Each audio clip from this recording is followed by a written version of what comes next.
All right, hello everyone, and peace of Christ, all of you. Please invite your friends, and if you are a Muslim, invite your 4 wives and your 4 mother-in-law and your 60 kids. Today, our topic is about what they call uh, human fraternity meeting. Hmm. Uh, just before we start, I don't want to see any comment against the Catholic or against the Protestant or against the Orthodox, etc. Because here we expose lies, we are not exposing the believers.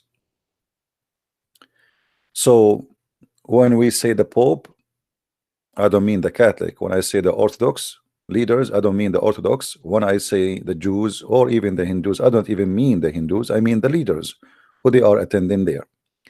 So just to make it clear, anyone he will use a bad language or he will start saying lies, I will ban you. You see, the meeting called, it's supposedly about teaching tolerance. I don't tolerate lies. It doesn't matter who say it. So if you want to join the liars, I will ban you. Now, as we see in front of us on the screen, Dubai launched a big conference and they invited leaders from around the earth. And those leaders, maybe the most famous ones and people they focus on them is the Pope, but he is just one of many. There is Jews, there's a Christian Orthodox, there is a Protestant, there is. But for sure, always the spot of light will focus in the important ones. And the rest is just like ants to, to make the conference look better. It's like an open buffet, and we have to put some carrot. But everybody wanna grab, the coconut.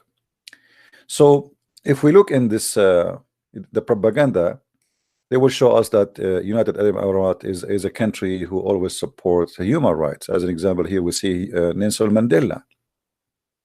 But Emirat was major of countries until now who own slaves. And actually, just a few years ago, they used to have children. They buy them from Thailand and Nepal for camel racing. The whole thing is nothing but a propaganda for the royal family of Dubai and for Islam.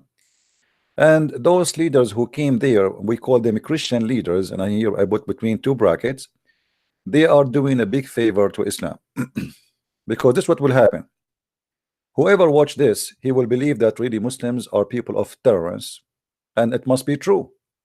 Look, they are inviting Christian leaders, Jewish leaders, Hindu leaders, coming from everywhere, and everybody making his peace. And they respect you, they welcome you, and not only that, they will say to you in Dubai there's many churches, and this is true. But what they will not say to you, that in Dubai, if you mention anything about the Prophet, you will disappear. If you are a Muslim who is apostate, you will be killed immediately. Even if you are an atheist, not necessarily someone he became a Christian or became whatever. If you announce that you are an atheist, it is the punishment is jail and you will disappear. So all this garbage in front of us is a shame. Whoever being involved in it is bringing shame to himself, not to the Catholic, not to the Orthodox, not to the Hindus. They are shameful people and they are disgrace for whatever they belong or they present. Nothing here but a lie.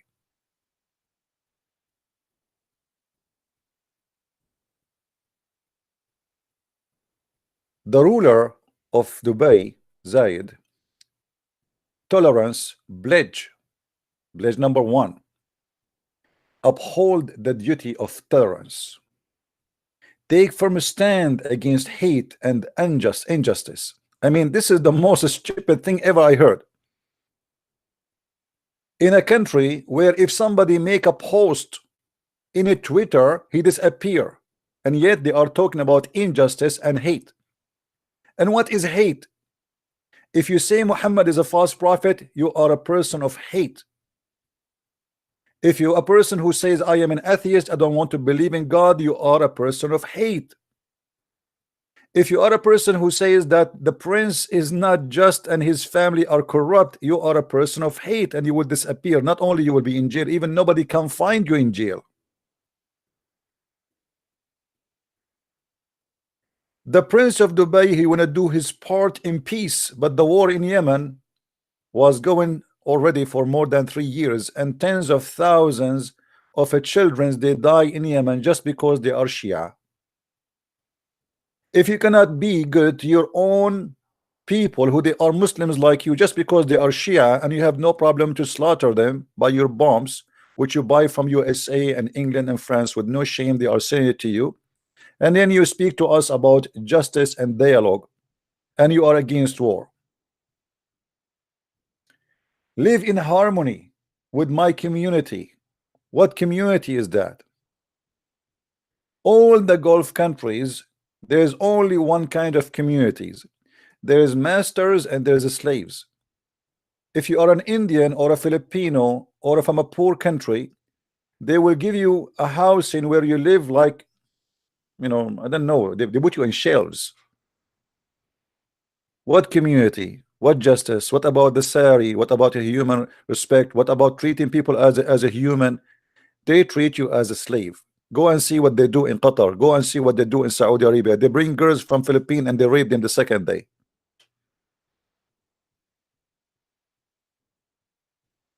How in the world somebody he present any church, the Catholic Church or the Orthodox Church or the Protestant Church, can share in such an agenda and propaganda? It's a shame.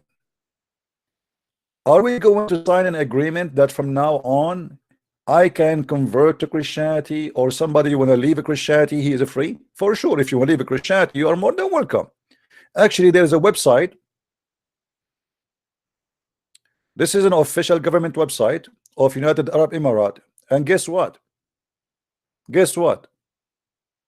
The guide how to convert to Islam. They spend billions of dollars as part of their budget to convert to Islam, and this is what this is about. They want to make Islam as a religion of tolerance, to try to erase the image of what Islamic State, Al-Qaeda, Boko Haram, they are doing every day. And they will say, no, this is the true Islam. We are the true Muslims.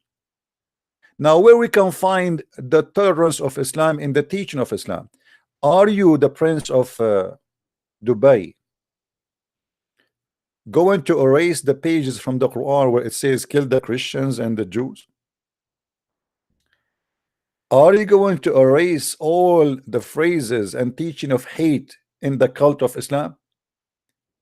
Are you going to make a law to say if somebody want to be an atheist, he is free? What this conference is about? This is why I called my video the Pope, the Protestant, the Orthodox, the Hindus, the Jews are doing shopping in Dubai. You see, I want to ask everybody, and I want everybody to be honest with me. If this conference decide to do it in Ghana, how many of those people will go? Nobody. Money, my friend, bring everybody. Arab Christian leaders, who I call them big hypocrites. Our Christian brothers and sisters in the Middle East are slaughtered, discriminated. They took our churches, they took our lands, and then they attend a conference about tolerance. And what? We are the one who will sign the agreement of tolerance, as if we are the one who discriminate them.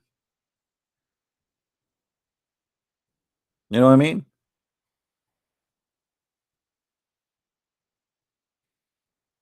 Somebody says, let me show you this comment. The ruler of Dubai is truly tolerant toward religion. There are churches and temples. It's my friend. You see, this is the false. This is the fallacy. This is how they fool you. I challenge you to go to Dubai and say Muhammad is a false prophet. I challenge you to go to Dubai and say I am an ex-Muslim and post that in Twitter. What tolerance you are talking about? This is hypocrisy. Those are already Christians. So you allow them to go inside a hole and say, okay, pray to your God there, because they need you anyway. All of Dubai is based on tourism and foreigners. This is not because they are tolerant, that's because they are smart. But can you, if you are an ex-Muslim, say I am an ex-Muslim? Can you post, go and see how many people arrested just last year, and many of them they are sentenced to 10 or to 15 years just because they made a post in a Twitter.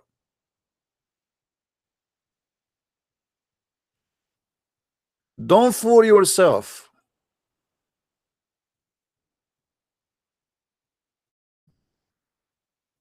Having a church open is not a tolerance. It is a deception. Because real tolerance is let everybody believe in whatever he want. What about we make change the law of apostasy if they are people of tolerance? Can they do that?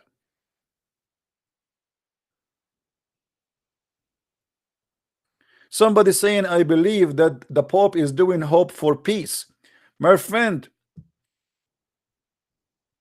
you can do hope as much as you want, but you don't shake hands with the devil. How you shake hands with the people there right now as we speak? They are bombing Yemen and they are arming terrorists in Syria.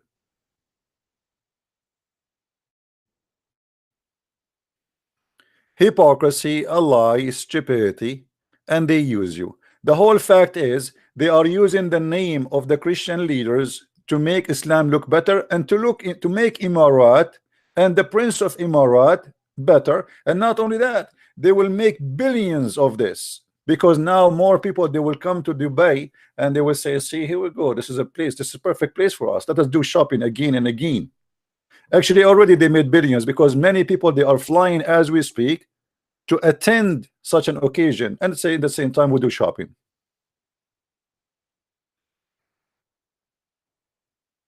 So let us make it simple. I am a Christian leader. I go to Dubai and I shake hands with those who they are slaughtering the Christians, jailing them, persecute them if they are Muslims who left Islam. This is the situation in Dubai, and I challenge anyone to say to me this is not true. When you say hope for peace, and I shake hands with the one who will arrest somebody, convert to Christianity, or he want to be a Hindu, or he want to be an atheist, what hope for peace is that? You are giving a permission for this person to do more crimes because you just approved him.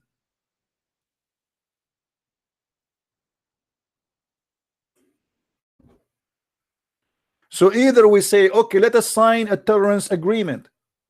Anyone can believe in whatever he wish. Can you do that? If somebody want to be an atheist, let him be an atheist. If somebody want to be Christian, want to be a Muslim, want to be a Hindu, if somebody want to worship a Barbie, can you let him do that? They will say no. So what this meeting is about?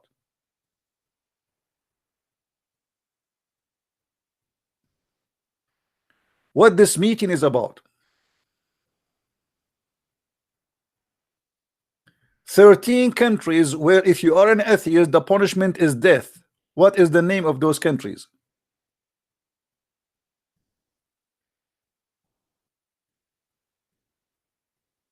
Afghanistan, Iran, Malaysia, Maldives, Mauritania, Nigeria, Pakistan, Qatar, Saudi Arabia, Somalia, Sudan, United Arab Emirates, and Yemen. And actually, the list is not completed. So what those people are talking about?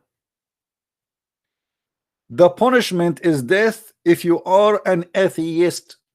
You did not kill somebody, you did not rape somebody, you are a person who don't want to believe in God. The punishment is death. Do you see it? So what tolerance they are talking about?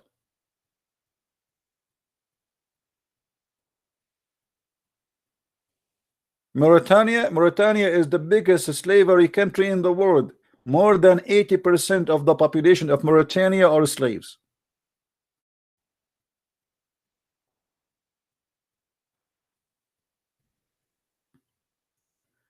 We are not against tolerance. Absolutely not. We are Christians. Jesus, he said, bless those who spread peace. But this is not peace. This is a piece of garbage. This is hypocrisy.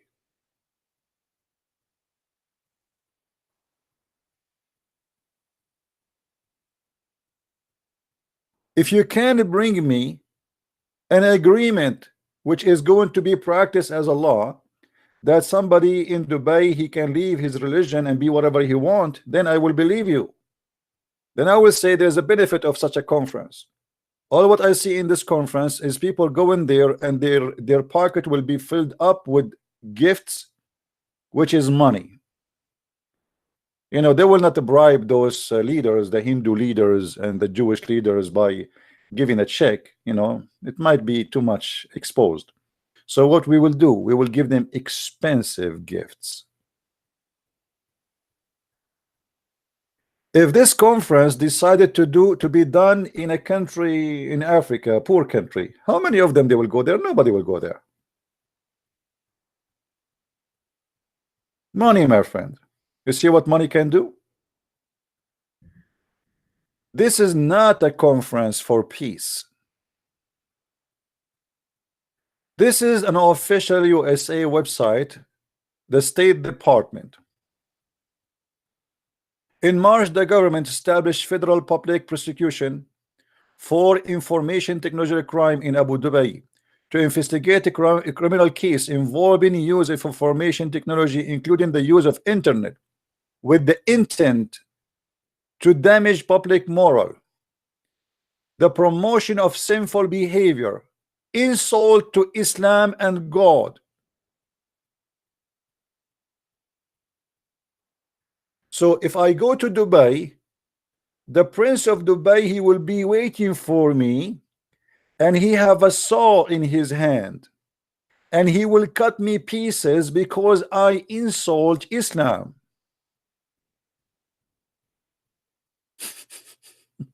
Am I lying?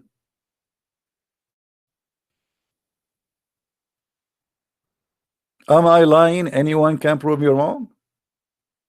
What will happen to Christian Prince if he go to Dubai and he say, I am a Christian Prince?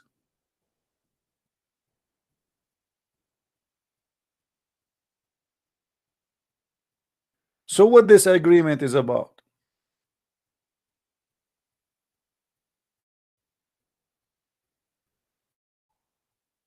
It's a lie.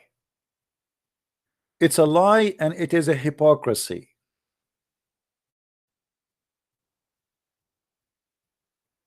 The country two internet service provider, both linked to the government, use a proxy server to block materials demand or deemed, etc. Blah blah blah blah. And then it says, read carefully with me here.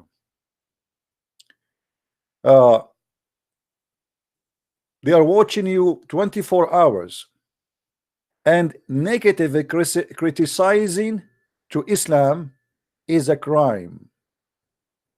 A Muslim who convert to Christianity is a crime. It is the same as illegal drugs, the same as a person who is doing whatever like illegal thing. It's a wicked crime. This is the country we are going there, and we are shaking hands with them, and we are taking pictures. And as you see, I will show you in the website here. This is an official website. You will see that the one who they are sharing in this crime, they are from all Christian sect and all religion, Hindus, Buddhas, Jews, I mean, you name it. Every liar. This is a Coptic priest. You see him? This is the Coptic bishop, actually. All kind of hypocrite. This is a Hindu one. Look at the Hindu guy. He was chanting in Dubai. It's a conference of liars. Hindu, Buddha, Jewish, Christians, and Muslims. All they meet together to agree, let us be hypocrite and lie to each other and say we have no problems. Do you see it?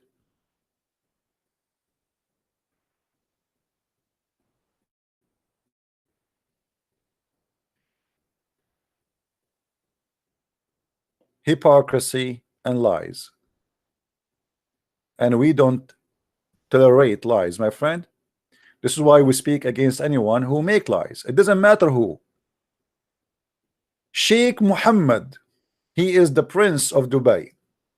We welcome the Pope Francis in Dubai. This is historical visit will deepen the value of tolerance, understanding, and interfaith dialogue. Really?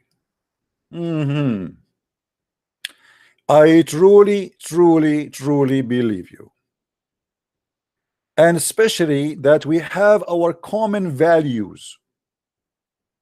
Did you notice with me the word common values? We Christians and Muslims and Hindus and Buddhas and Jews, all of us, we share common values with Islam.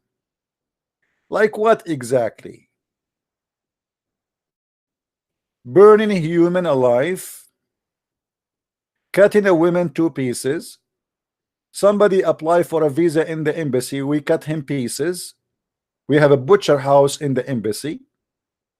Somebody he insult the prophet, we burn him in the street. Somebody he say he's a gay, we throw him from fourth floor. Somebody he say something, a comment about the prince of the ruler, he disappear him and his family and nobody knows where he is. I mean, obviously we share a lot of common values.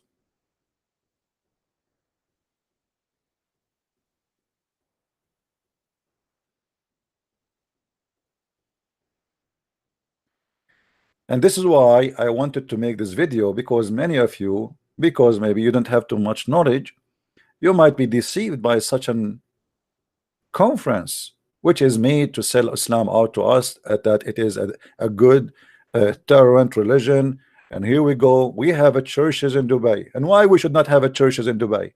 Christianity is older than all of those countries in there. We are exist there before them, my friend. In Saudi Arabia, in Emirates, in Bahrain, in Qatar, in Syria, in Iraq, they are not allowing us. This is our land. I am from there. They are not giving me a license. I mean, imagine they take your land and they say to you, because we are merciful, we will let you pray to your God in your land, which now supposedly is their land.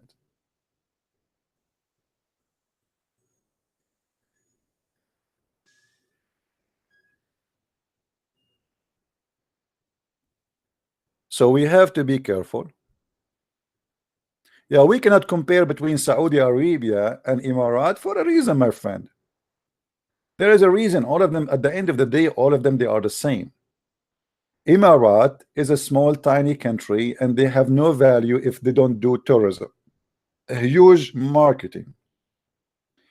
They have a free zone. This is why Emirat is Emirat today. Because if they want to do what Sharia law do, nobody will stay in Emirat for 1 second. This is why there's nightclubs in Emirat, there's bars in Emirat, but this is all is fake. The second you say something, the second you say something serious, you disappear. As long you are a person who want to just have sex, sleep around, have drugs, drink beer and whiskey, it's okay with them. The second you say Muhammad and Allah, you disappear. So let us make it simple. As long you are a loser, you are welcome. The second you are a person who have a mission and you want to speak your belief, here the tolerance will disappear.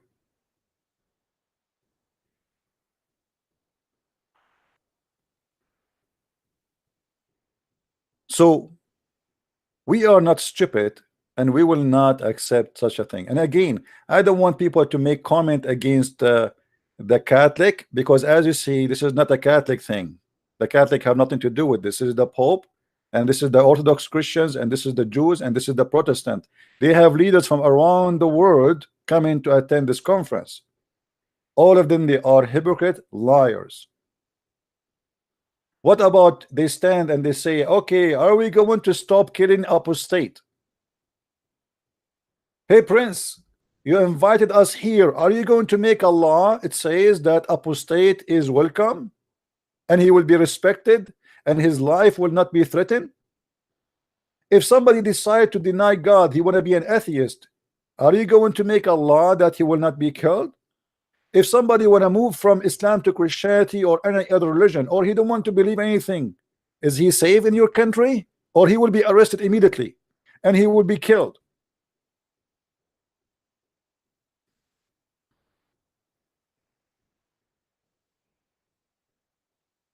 So my friend, don't let the liars deceive you. Dubai is like a grave. They cover it by marble from outside, but the inside is a grave. It's a dead land. There's no freedom. It is all about hypocrisy. Let us lie to each other. Let us give a hug to each other. Here we go. The Muslim and the Christians, they are hugging. How truthful that is. In Egypt, they are burning churches, killing Christians every day.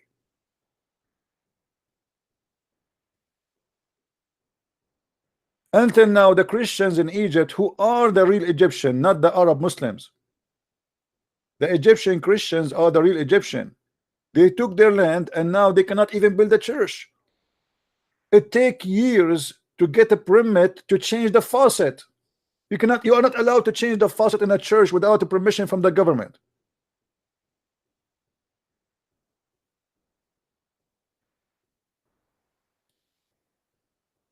All of this is nothing but a propaganda.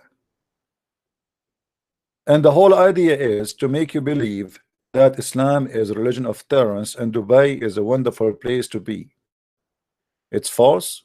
It's a big fat lie, and there's no truth in that. Don't fail in such a propaganda.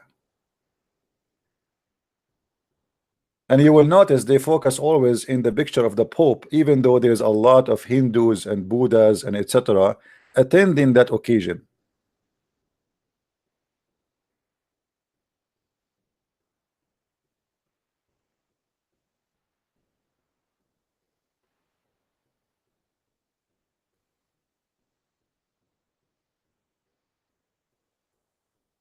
Be careful, my friend, and don't let the liars fool you.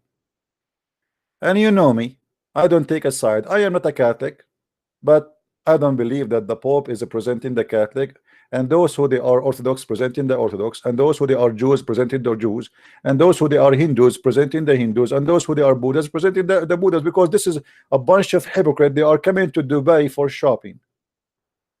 I guarantee you that every one of those who came to Dubai, he will receive a huge gift from the Prince, His Highness. All of us, we knew.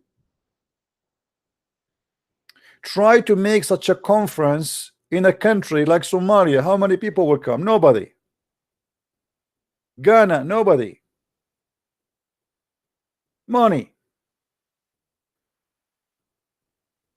You will have a nice fancy trip, paid airplanes, fancy suite in the hotel, priceless gift from the Prince. I mean, what do you want more? One trip to Dubai. In this occasion, you are going to be rich for the coming 10 years, especially for those small potatoes who they call them leaders. There's some of them, they do not need money like the Pope, but there's many, they are in need of money. You go there, he make a good speech, and we pay you. Okay, thank you for coming. See you next time.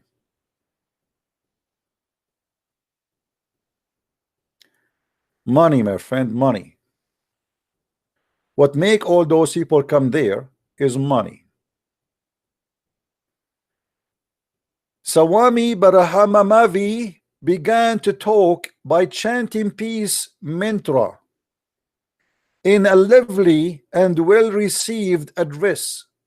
He said the world was building them parks, video games and hotels, but asked why some of the most popular selling medicine were antidepressant. I mean, look what is this? This guy, he is taking his spiritual Hindu belief to Dubai.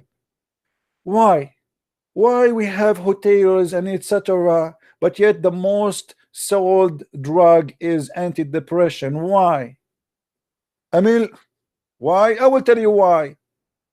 In a country like yours, the majority, they cannot afford to buy bread. In a country like yours, the majority cannot afford to go to school. Don't give us speeches about what is making people depressed. What hotel? What parks?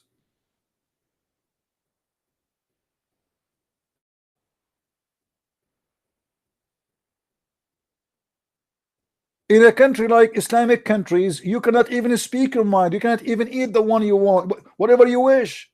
Can I eat even my food? Halal, haram, halal, haram. Can I say what I like to say? No. That is depression, my friend. That is oppression. That is what make you people commit suicide. That's what make people go and kill themselves or kill others. So they bring those who supposedly presenting the Hindus. And here we go, the priest, the Hindu priest. The Hindu priest, although recalled the meeting with Sheikh Mohammed bin Zayed, the crown prince of Abu Dhabi and the deputy supreme commander of the armed forces, blah blah blah blah. The protocol told us that we are not supposed to talk to the crown prince. I said, what if the crown prince talked to me? This is deep. I have to admit that this Hindu priest is deep. He is deep. The protocol said you should not talk, like you see, because they are small. The Pope can talk. You are small. You are tiny. You know, like you are not allowed to go and shake hands with the prince. There's devil. There are ranks. What is the tolerance? They are saying to them in the paper they receive, you are not allowed to talk to the crown prince. What kind of tolerance conference this conference where they are saying to you there's a master and they are a slave? He is a prince and you are no one, and you cannot get close to him.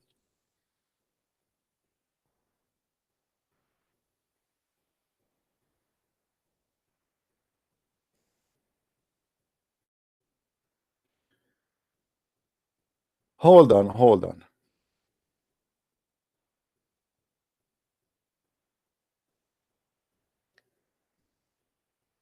Imam Ali Al-Amin, Lebanese scholar and member of Muslim Council elders, said too often religion has been used to justify war. Look who is talking. I mean, look who is talking.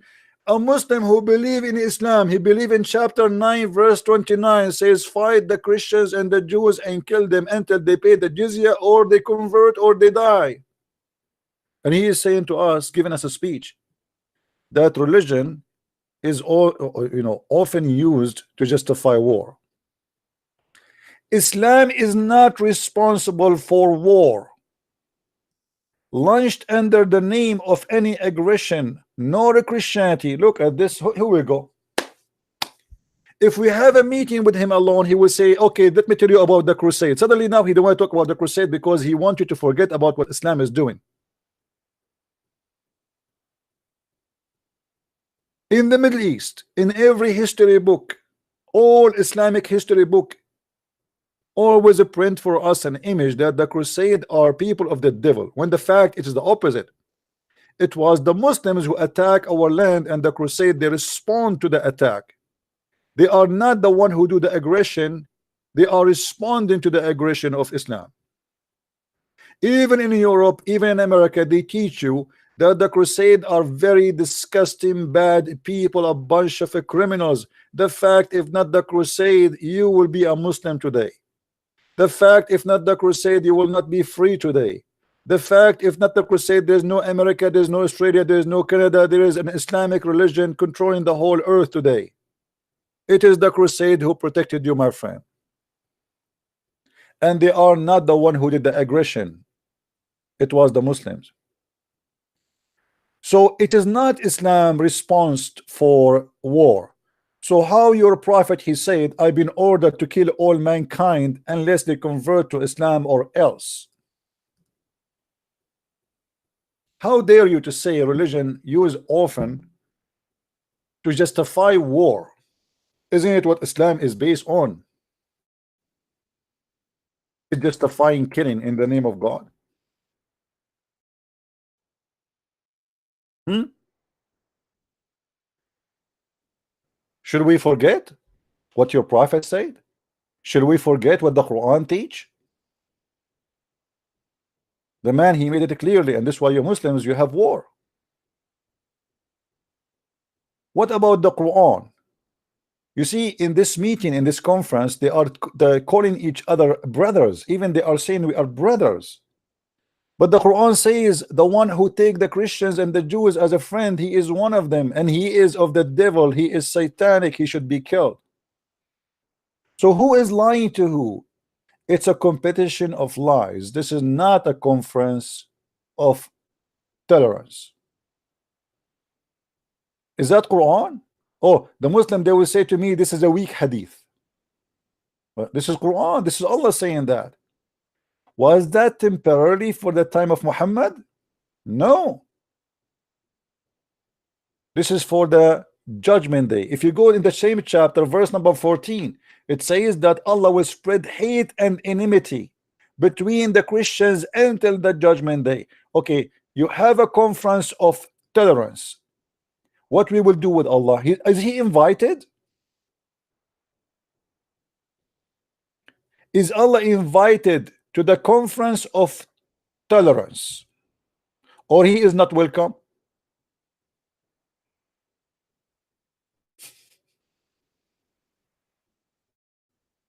Sometimes we do not know what to say. I mean, they are making guys, does it say enter judgment day? Does it say there? Because the Muslim, they might say to you, oh, this is in the time of the prophet, as always they lie.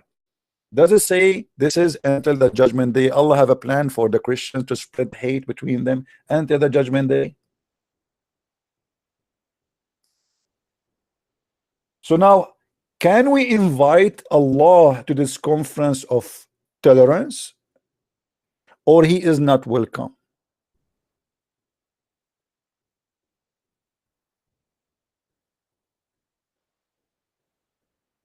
What do you think? Based in the rules and the pledge of the Prince of Emirat, Allah is not welcome because he teach hate. And not only he teach hate, he is the big boss for hate. He is the one who supply hate.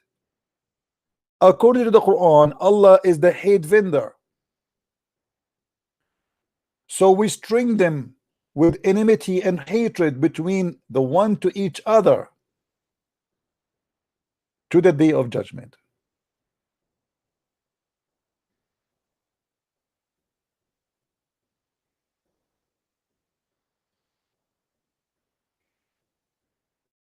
My friends, don't make them fool you.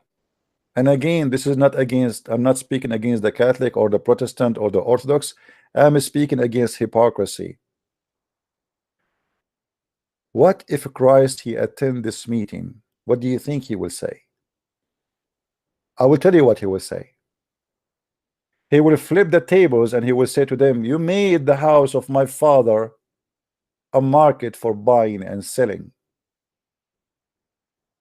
This is a bazaar. This is a bazaar of hypocrisy and money and check. Everything is for sale. This is why I said Orthodox, Protestant, the Pope, leaders, they are going to do shopping in Dubai. They are not truthful. They are a bunch of hypocrites promoting hypocrisy and don't speak for us.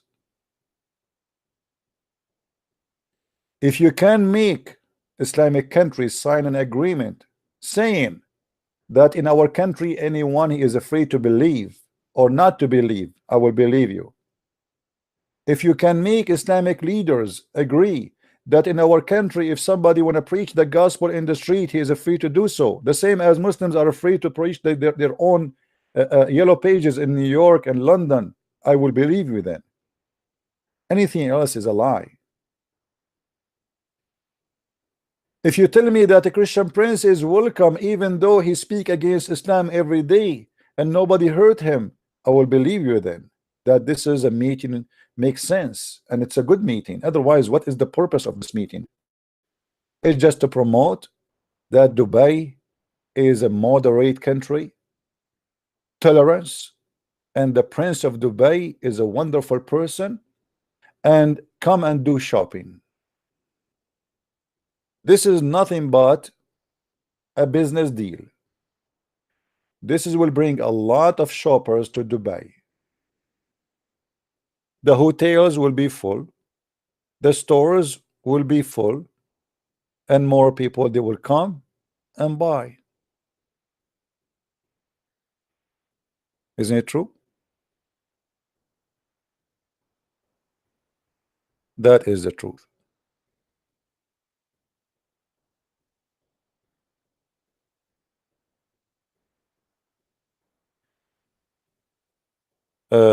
We have a guy, his name is Adnan Rashid. Look at this kid. I don't think this guy, I mean, people they use names, we do not know if this is Adnan Rashid or not. I respect him if he come to the speaker corner. Speaker corner is for kids, my friend. It's not for me. What speaker corner? Where people they go and shouting. You want to call me, call me. What you can say to me in a speaker corner, you can say to me here. Why I want to fly all the way to somebody told you that the speaker corner is next to my door? Somebody told you I will take the bus and I will be in speaker corner, or you are certified donkey?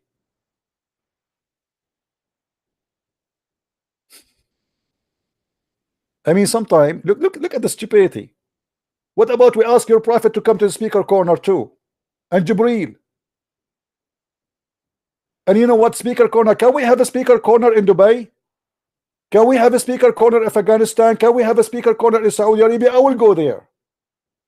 Hypocrite liars. You have a speaker corner because of us. We are giving you freedom. Since when you Muslims you know what speaker corner is?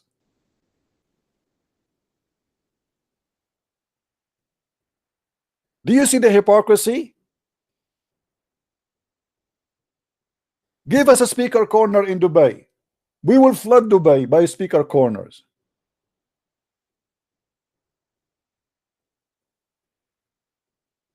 Cowards.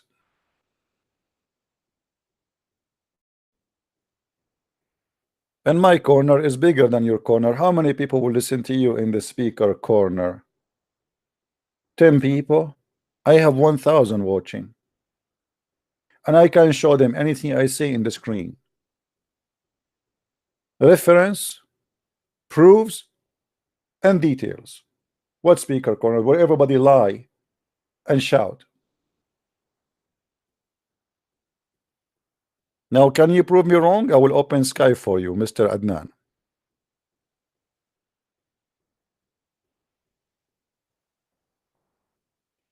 Is your speaker corner bigger than mine? Is it?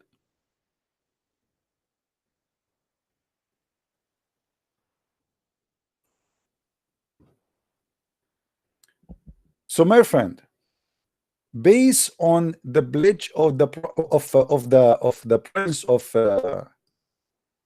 Dubai, Allah is not welcome in this conference. He is not,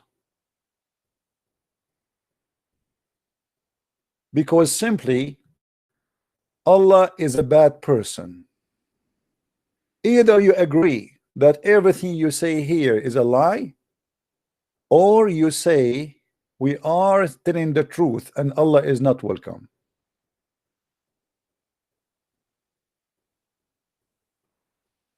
Global conference of a human fertility pillars. We have a pillars. Here we go. Promises of a human fertility. Joint responsibility to achieve a human fertility. Human fertility challenge and opportunity. You're right. I mean, I have to believe you. That's it. I mean, as long you repeat it many times and you translate it to Arabic and to English, that's me. It's true.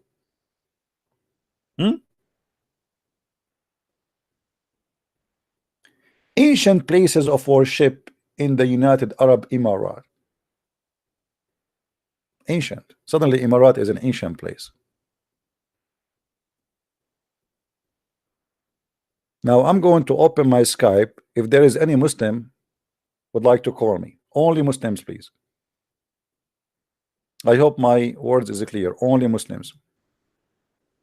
No Christians shall call for now, at least.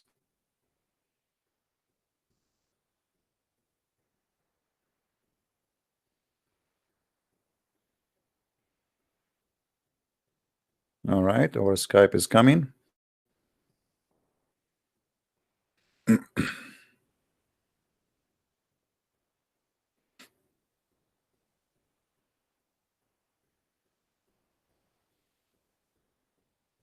Look like my internet is slow. It's taking time to log in. All right. My Skype is on. Only if you are a Muslim you can call. Oh, we have Mr. Fahim trying to call us. Let us see what Mr. Fahimi want to say.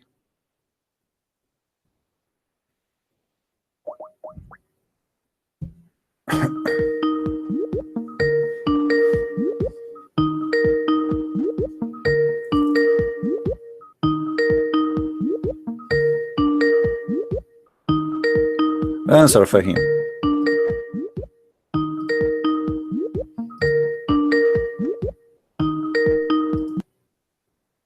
Maybe he is not there.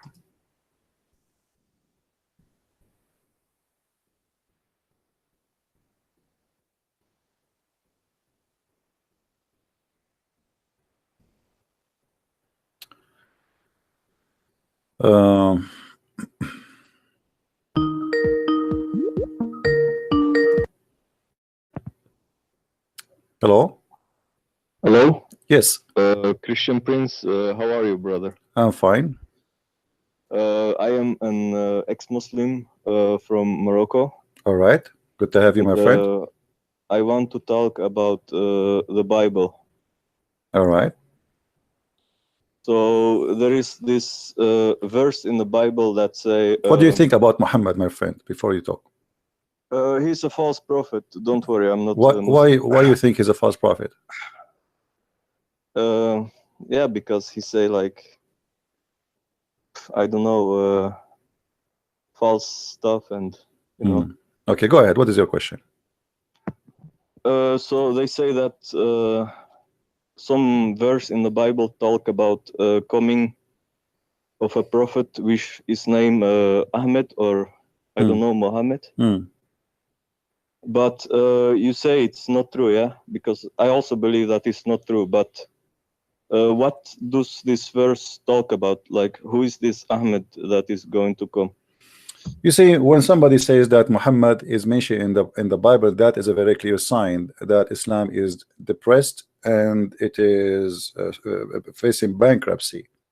Because why I need to find the name of their prophet in my book if they are sure that their prophet is a prophet? But because they are desperate trying to find a way to prove that Muhammad is a prophet, they look for verses in the Bible speaking about people cannot be Muhammad. As an example, they say the comforter is Muhammad, but the comforter, read the verse after it, it says that this is a spirit. Is Muhammad a spirit or a man? They say he is the comforter, No, but it says that the one who will send that is, you know, is going to glorify Jesus, and the Father will send him to glorify Jesus. So do Muhammad believe that Jesus is God? So those are silly people, stupid people, do not even know. They are insulting their prophet, because by saying that verse, speaking about Muhammad, you just confirm that Muhammad worshiped Jesus. Or they say to you that there's a verse that says that there's people who they cannot read, they cannot, the book is sealed for them. But this is a verse about the hypocrite. They say this is about our prophet. I agree, this is about your prophet. I mean, this is stupid. So I feel sorry for the Muslims trying to find their prophet in our book, but they cannot find anyone except hypocrisy. But I mean, the word Ahmed does mean something in Hebrew or something, right? My friend, because it's mentioned in the Old Testament, I think. No, that's not true. The word Ahmad is not. It's a Muhammadim, and Muhammad, Muhammad in the Hebrew, like the praised one, yeah. Yeah, Muhammad in Arabic is the praised one, but in the Hebrew it's like a rat, or like you know, the kind of rats or mice. is not a praised one. Uh-huh. So it's different word. It's an insult. I'm not sure really. Let me remember what. No, actually, I think Muhammad. No, Rat is Akbar. Muhammad bin what? Let me remember. Yeah. I really forgot what is the word, you know. But anyway, okay, let us say that they are saying that there's a guy, his name is Muhammad, but that is Song of Songs, the same guy who mentioned it is Deedat. He is the same one. He said the Song of Songs is a book of porn. So Deedat for 20 years was saying, aren't you ashamed to read the Song of Songs? Aren't you ashamed? Can you read? Go and watch the videos. Can you read those verses to your child? Then suddenly somebody told him that Muhammadim is the Song of Songs. Suddenly the Song of Songs became holy. Hypocrite liars. Yeah, I know. You know what I mean? Like, the Song of Songs is not about a man, it's about Jerusalem. The king is praising his city, praising his, it's a poetry, have nothing to do with any man. So what Muhammadim? Do Muhammad have a grass in his chest? so Muhammad, Do Muhammad have nice he's- legs? Do Muhammad have nice breast? What Muhammad have? I mean, this is stupid. Yes, but Muhammad, his original name was Qasim. like Qasim. Qasim, yes, Qasim ibn Abdullah. Okay. Yeah, yeah. But anyway, So my that's friend, the name when that, somebody, his yeah, when that his somebody is parents gave him, yeah? depressed, same time, the Mhm. name should be found in the Bible, should be found in the New Testament only, not in the Old Testament. Why? Because the name you mentioned, Ahmad, you remember you mentioned Ahmad? Okay, Yeah. Ahmad, supposedly it is Isa who will say that there's a prophet will come after me in chapter 61, verse number 6. A prophet will come after me, his name is Ahmad, not Muhammad. So here the Muslim, they are showing that's mean the Quran is corrupt, because should not appear in the New Testament. So sorry, in the Old Testament, should appear in the New Testament, and the name should not be Muhammadim, it should be Ahmadim. You know what I mean? Yeah. So it's a stupid, and same time, okay, let us say it's mentioned somewhere. Like I saw Zakir Naik saying to a Hindu guy that the word Muhammad is mentioned in the Hindu scriptures too. But Muhammad in the Hindu scriptures, it was a demon. He is an evil demon. I mean, this is how desperate they are. In the Hindu scriptures, yes, there's a word Muhammad, and he is saying, this is my prophet. But in their Hindu scriptures says that Muhammad is a demon, evil demon, who was going to be burned, etc. So this is how desperate they are.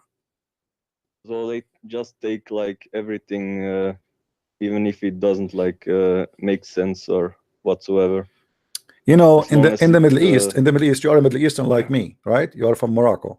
So I'm actually like Berber, you know. I'm not okay, Arab. yeah, but you are Middle East anyway. I mean, Berber. I'm not saying Yeah, you are an Arab. I I'm not look like saying, yeah. Middle Okay, East. but in the Yeah. Middle East, if somebody have no honor, what he do, and you know that, like somebody, okay, there's somebody is famous and he is like have a good name, reputation. I say he's my cousin. Why?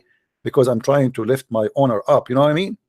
So I say, oh, he's my cousin, even though the guy, he don't know me, and I am not even relative to him. This is what Muslims are doing.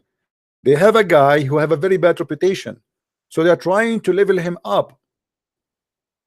This is what bad people do. Good people, you see, if we go to the Bible, you will see Jesus when he was speaking to the Jews. He said to them, what do you say of the Messiah? They said he is the son of David. I mean, do you know how honor is to say I am the son of David for the Jews? This is the highest honor, the son of David. This is not any person for them. This is David, the best king they have. And look what Jesus said to them. He said, well, if he is the son of David, then how David called him my Lord? So you will see how the difference is. The Muslims are desperately looking to be related to someone. The Messiah, he don't accept to be the son of David. Even in the Bible, it says by birth he is from David, but in reality he is not. He is the God of David. But as the Pharisees were assembled, Yeshua asked them, and he said, what are you saying about the Messiah? Who is son is he? They were saying to him, the son of David. He said to them, and how did David by the Spirit call him the Lord Jehovah, for he said, the Lord Jehovah said to my Lord, sit at my right hand until I place your enemies under your feet. If therefore David called him the Lord Jehovah, how is he his son? Here you will see that he was different. The Muslims are Yes. desperately trying to make Muhammad belong to the Jew, but is Muhammad even a Jew? Prophets of the No. Jews, they prophesy for somebody is a Jew like them, not somebody is an Arab. Exactly. But because they are desperate, they have a bankruptcy, they are trying to find a place for their child molester prophet, and let us find a place for him in any shelf in the book of the Jews. How the book of the Jews is corrupt, how the Christians are corrupt, and then we are trying to find the name of Muhammad in the corrupt book. Yeah, that doesn't make really sense actually. Yeah, my friend. Secondly, can you prove to me anyone, any Muslim, that Muhammad is a prophet? Let us say his name mentioned in somewhere. Okay, but okay, if he is a prophet, he should be a prophet. What is the prophecy of Muhammad? Muhammad, the prophecy is stupid.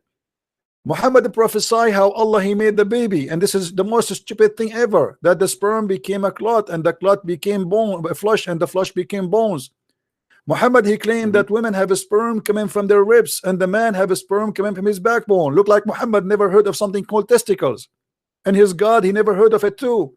So when somebody, can I say something about that? Like the Muslims say that when they talk about coming from the ribs and the backbones, they say that the baby is formed from a bone that is like in the back, you know, like between the what bones, my friend? That's a good one. That's what they say. Like, no, my friend. First of all, the verse is clear. You know, if you speak Arabic, the word taraib is the location of the necklace specifically, not all the ribs. You see what the women, when she so put the you necklace, cannot say for the man, yeah? no, the taraib is for the women and the backbone is for the man. Okay. So it coming from between a sulb, which means the backbone of the man, and a taraib, the location of the necklace of the women. So Muhammad he taught, and we show many hadith about it. Muhammad he taught that women, her sperm, she have a sperm, and men they have a sperm. And Muhammad he claimed that if the women have orgasm first, the baby will be a girl. If the man have orgasm first, will be a boy. And this is again prove Muhammad to be a false prophet. And this is even not only funny, it's the most stupid thing ever. The messenger of Allah said, the man's water is thick and white, and the women water is thin and yellow. Whichever of them comes first, the child will resemble the parents. Where Muhammad he got this information from? From Allah. I mean, here we go. They are trying to find the name of their prophet in our book, but can they find where the stupidity of Muhammad is coming from? Yeah, exactly. What kind of a prophet he says such a thing? And this is why if I get married, I will never have orgasm first, because I don't want my child look like me. That will be disgusting. Anything else, my friend? No, that's all. Actually, I just had the question about Muhammad being in the Bible. You know. Yeah, no problem, my That's friend. all, Thank you for calling. And okay, God bless you. Thank you. Take care. Bye. God bless. Let me look for a Christian prince name in the Bible.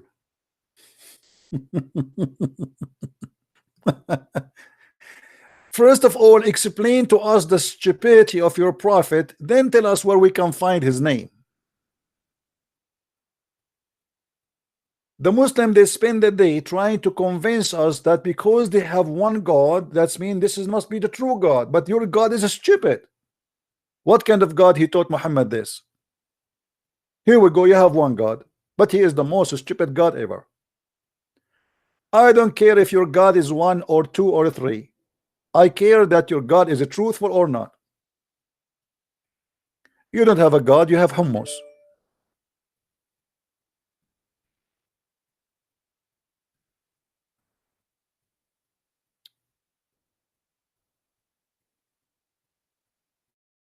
Can you call my Muslim friend? Well, why your Muslim friend don't call me, my friend? Let him call me. He can add me. You can add me and call me.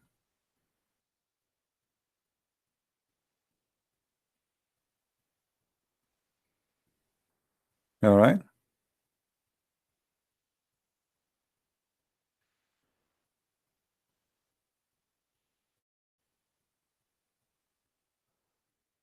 Hmm.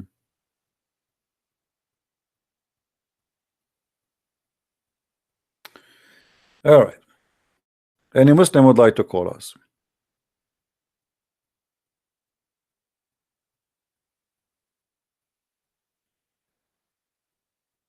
Yeah, I called Fahim. He did not answer.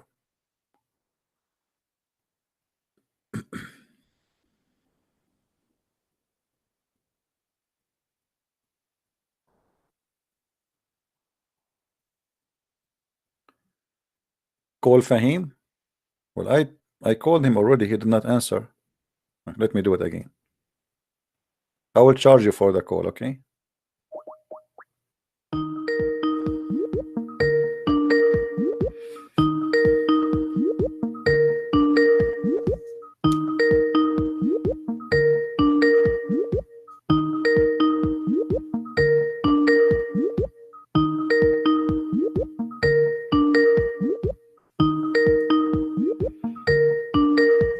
Okay, look like Fahim is taking a nap. What I can do? I mean,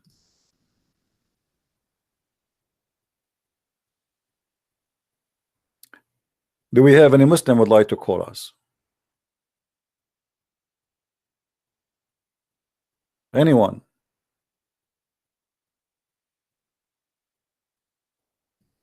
Who is a smart Muslim? He think that Allah is God. We have a request from a Christian friend here. And let me give you his page.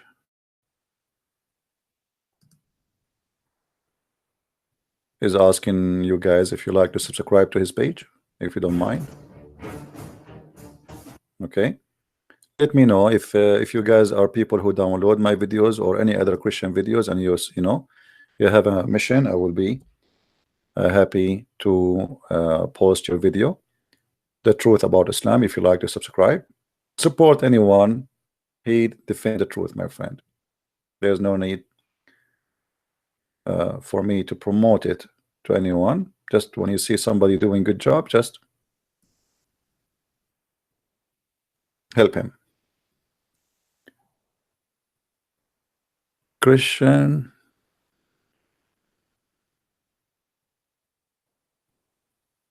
What this guy is saying. Do we have any Muslim?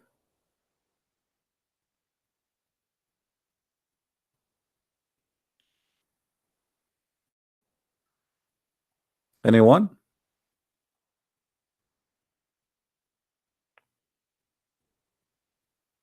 If you are a person who don't look good, I advise you never have orgasm first, please. I mean, you see, I wish somebody told my dad that in news when he was making love to my mother. But what we can do, obviously, he is the one have orgasm first. And here we go. This is the result. Look at me. I don't even have a mirror on my house. Once I saw a mirror, I get scared. This is why I took them off, all of them. I used to have a mirror in the bedroom when I moved in. I took it off. Like I was leaving the bedroom and the mirror in the door. I came back. I mean, what is that? I go fishing. I don't take with me anything. I just look at the water. Fish die. That's it. Their tongue come out. True story. Sahih Bukhari.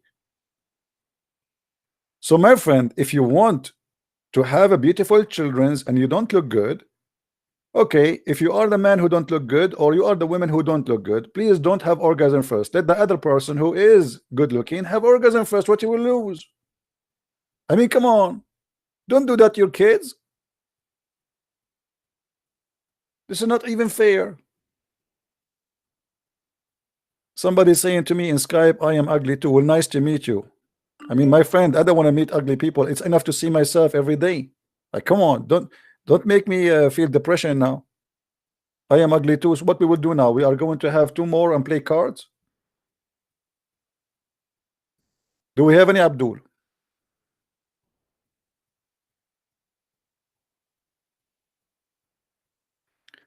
I mean, if you are seeking a prophethood, a prophecy, this guy, he can beat Ezekiel easy. He can beat Elijah.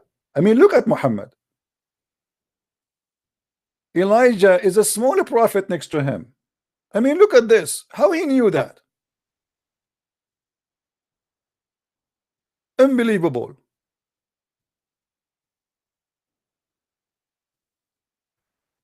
Nobody can beat the Prophet Muhammad. Nobody. And by the way, right now, all universities in the world, they are teaching people how to have better look children's using the statement of the Prophet. Not only that, the Prophet, he taught us the medicine to fight cancer, AIDS. Look, there's a video about it. I can show it to you. What is the statement Muhammad he did say? Change the whole world. It's a prophecy about what? About a fly. About a fly. Read this. I mean, how the Prophet he knew this? Brother, how the Prophet he knew this? Do you see it?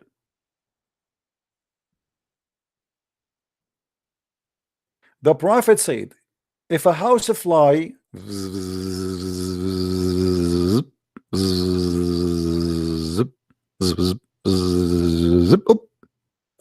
sorry guys, the fly fell in my soup and now I cannot take it off right away. Don't do that. You have to dip it first. The Prophet he said the following. Read with me carefully. This is science. The Prophet said, the second you say the Prophet said, that's it. That's God is talking. If a house fly falls in the drink of anyone of you, he should dip it, and then drink it. You dip the fly, you have like push it down, like, and the fly will say to you, why you are pushing me down? Why you are pushing me down? I can't breathe. The fly now is under the drink, under the soup. The fly trying to breathe. I mean, like, why this guy, why this human being is pushing me down? The poor fly do not know that this is the order of the Prophet Muhammad, peace upon him, and this is scientifically accurate. So if the fly fell down in the soup, and what you do, you push it down with your finger, and the fly like, and you know, like, I feel sorry for the fly. I hope the fly she can breathe for long under the water. I mean, that's really risky. And then, brother, after you dip the fly in the soup, brother, you take it off and you throw the fly. And now your drink is safe and secure because the Prophet, he said, because one of the wings has a disease and the other one has a cure. Unbelievable. Look at this, man. That is science. That's not only science, this is beyond. This is science and beyond, like not like a bed and bath and beyond. No, this is science and intelligence and beyond.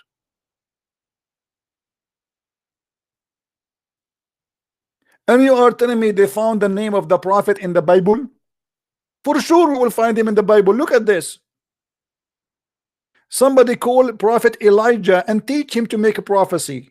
Why Elijah cannot make something like this? Huh? This is the real prophecy. And right now, every scientist department in the world is using this. Actually, there's a video. Honest to God, if you saw it, I made a video about it before. I don't know who remember it. There's a doctor from Egypt. He said there is the Catholic Church in Germany. They wanted to get the Prophet busted, to expose him. So they hire the most famous scientist in Germany to study the statement of the Prophet in order to make fun of him. And they told them, we will spend all the money you want. We will pay you whatever you wish. Just expose him. And then the two scientists, they start studying. And here was the astonishing surprise result. They found that this is true. And not only that, After those two scientists who they are paid by the Catholic Church because they don't like Islam and they hate the Prophet Muhammad, peace upon him, they discover this. The Catholic, they told the two scientists, please, please, please don't tell anyone. Please don't tell anyone. However, the two scientists, they start selling out the secret, and they sold their secret to a company. It's called Bayer, and now they are making AIDS cure from the hadith of the Prophet, and they sell every bill for $500. And this is in the video of the Muslims, and for sure this is a true story. And a Muslim will be watching TV, they will look like, what, really? The Catholic did that? They hire scientists to expose the Prophet of Allah and they got busted? Allahu Akbar, Allahu Akbar.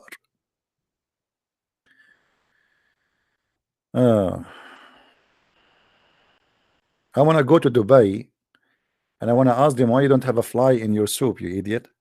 We need a soup with a fly, because here we go, this is how we can find the disease there. One wing, I mean, look, do you see where is the disease is? In the wing. Wing, wing, wing, wing. The wing of a fly is the most clean place, actually.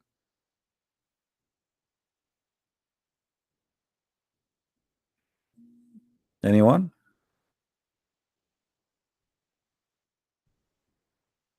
What do you mean, Israel? They might have a cure for cancer. I can fight cancer easy. Just say inshallah. Say inshallah, cancer is gone. In the Middle East, we say inshallah, electricity will come, never come. Inshallah, we will have the road fixed, never fixed. Inshallah, we will have better schools, never come. Inshallah, inshallah, everything is inshallah. This is why nothing is working. You call the electricity department, he says the electricity is gone, you know, we want to cook. For how long is it going to be? He said to you, inshallah is going to come soon. The second he said to you, inshallah, it's mean go and take a nap, like, or immigrate to a different country. That's it. It's mean it's never coming.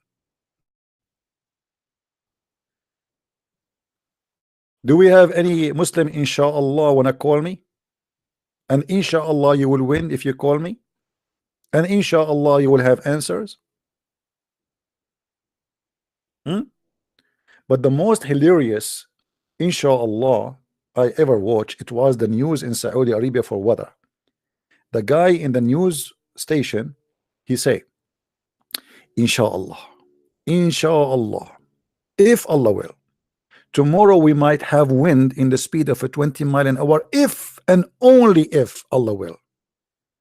And inshallah, we might have rain, if, and for sure, please, if the guy, he have to say Allah will every 2 seconds, otherwise they will kill him, because then he is saying he predict the future. You cannot say tomorrow we will have rain. You have to say inshallah, otherwise they will kill you. Unbelievable.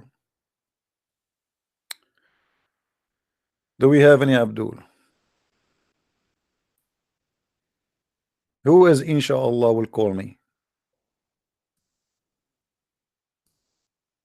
Huh?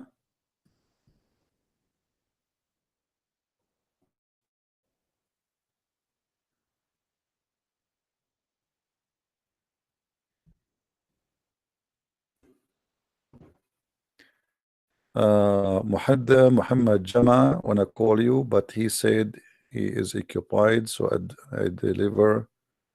Here's a question. He left Islam. Okay, and he want. Okay, I don't know what he have to call me. I don't know what you know, what wage war. You wanna fight Islam? Fight it by saying speaking the truth. That's it. Right now, I'm waging war against the devil.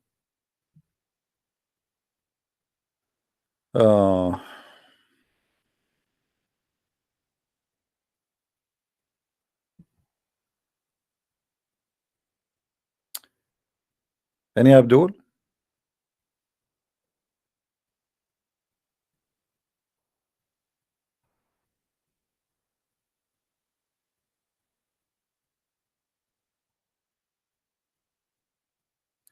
Somebody saying to me, I am an Orthodox, a Greek Orthodox. Do you want to hear the Orthodox side? Please don't separate brothers and sisters. We have to be united. My friend, thus Christian Prince is the last one who divided Christians. All of you know that, right? So if I say that Orthodox leaders, Protestant leaders, the Pope doing shopping in Dubai, I am not dividing the Christians. I am exposing your leaders. Whoever attend that meeting is a hypocrite. What does this have to do with you as an Orthodox? I am the last one to say that to me. I ban anyone who attack any Christian group. All of us, we are Christians. It doesn't matter if you're Orthodox. For me, if you mention to me that you're an Orthodox or Protestant or Catholic, I ban you. Because I don't believe in those names. I believe that all of us, we belong to one universal church. That is the Church of Christ. When the Lord, he gave the tongues of his apostles, the language of all mankind, that day the church became universal. And all of us, we belong to one church. And all of us, we have one Lord. So don't mention to me what church you go to. I don't care. You can tell me what you believe in and what's your fruit. Jesus said, from their fruits you shall know them. Not everyone says to me, Lord, Lord, enter the kingdom of my Father, but the one who do his will. So you are Orthodox, Protestant, Catholic, who care? You might be a scam, you might be a liar, you might be even following the devil, but you think you are a Christian if you don't have the fruit of Jesus. And what is the fruit of Jesus? Say yea, yea, or nay, nay. And anything else is from the devil. Don't lie, don't follow liars, and don't promote lies. Warning for anyone in the text. I don't want to see anyone saying I am a Catholic or Protestant or Orthodox. I repeat, I don't want to see anyone saying I am a Catholic, Protestant, Orthodox. I will ban you. I don't care what church you go to. This is something personal. I care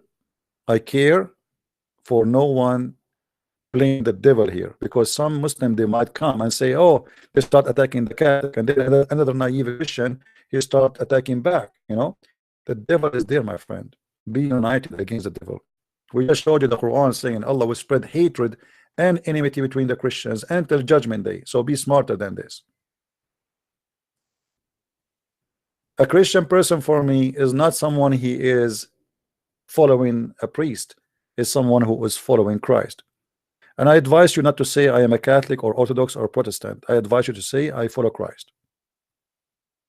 All names, all mankind are sinners. So why you want to follow a church name led by sinners? Follow the Church of Christ, which is Christ is the Lord of it. No bishop, no pope, no priest. It doesn't matter if he is a Protestant, Orthodox, Catholic. All are sinners and no one is good save God. You put your trust on me, you will be disappointed. You put your trust in the Lord, you will never be disappointed. Now, do we have any Muslim here?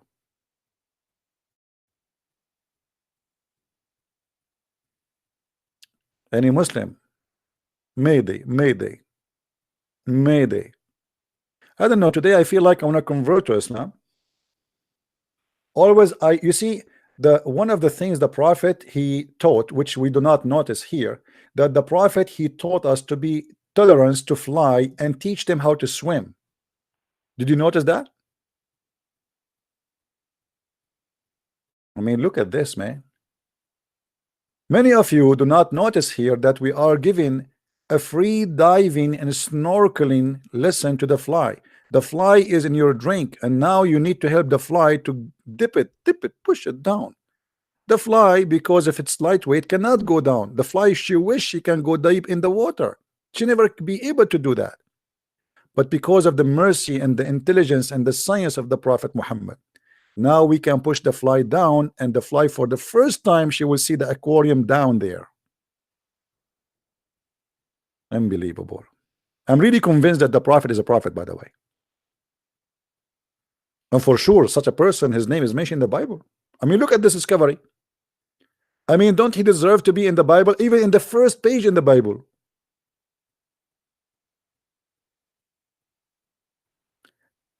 If I am in the White House, I will change the sign in the front of the White House. It says, in God we trust. We should make it in the fly science of the prophet we trust.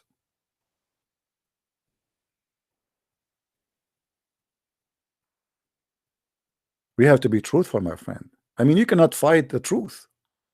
Look at this. Hmm?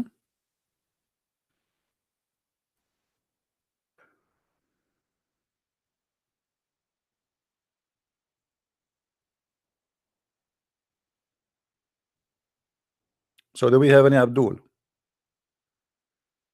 Any Abdul in the bushes?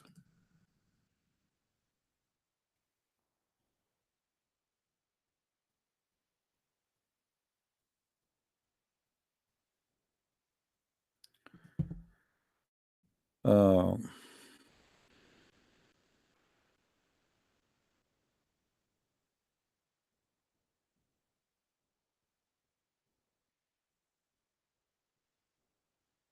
Somebody, he's saying he's from Africa. He want to play my recording in audio. I mean, feel free, my friend. I don't know how to do it. You do it.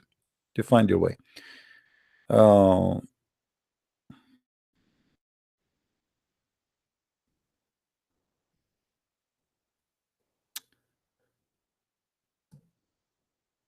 Let us see.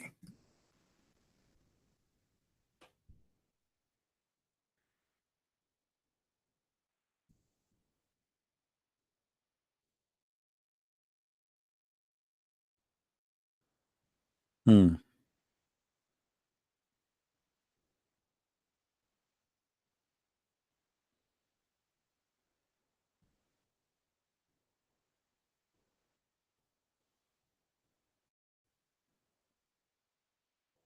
Sorry, guys. I'm trying to find a customer. Until now, I did not find even a fly. Uh, I just want to comment on this. What if everyone demands Sharia law in every country of the world except Muslim countries? But why? But only for Muslims, other religion exempt. My friend, the Muslims themselves don't want Sharia law. Where is Sharia law in all Islamic countries? Nobody practices. Even Saudi Arabia.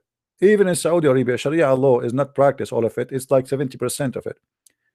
What is Sharia law in Kuwait? What is Sharia? They practice only things, little things, like the law of apostasy. Did you hear anyone is paying jizya in Emirat? No. When the last time you saw people being stoned to death in Emirat? So they don't really. I mean, Islamic world today is different from far away from Sharia law, but still it is ugly. Still it is ugly. All right. Uh,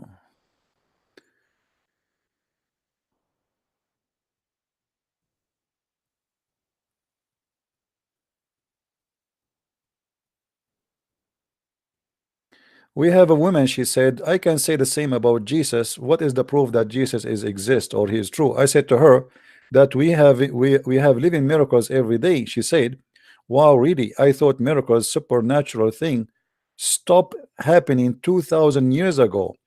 I have yet to see anything that I would consider a miracle. You're lucky to have been able to witness one. Let me tell you the miracles, lady. You will see somebody, he is a terrorist and he joined Christianity and he became a peaceful. That is a miracle. Someone, he was a member of ISIS and he want to chop the head of everybody, and then by accepting Christ he turned upside down. That is a miracle. So if you want to be a silly person, you feel free. The miracle in our life happened, but if maybe you are seeking different kind of miracle. Maybe you are seeking that somebody cut your finger, you want your finger to grow. That can happen to a lizard if you want. If this is the case, here we go. We have a lizard who made a miracle.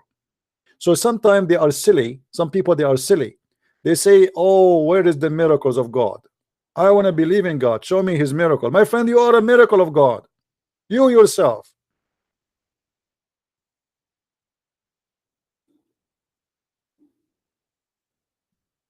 When somebody want to say to me, I don't believe in God, and then we find that everything around us prove that God is exist, and they say to us, how come natures of things like this they are similar? Because the maker is one. We have one signature.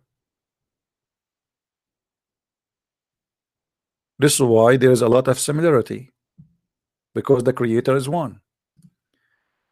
Let us see. I appreciate if people don't say to me hello in Skype, please. I want Muslims to call me only. Somebody asking me, would you like to consider making tafsir in the Quran? Well, in the Quran I'm doing right now, the translation, I'm adding notes, which is equivalent to a short tafsir. So it's not a full tafsir, but just to make connection between the dots. Okay.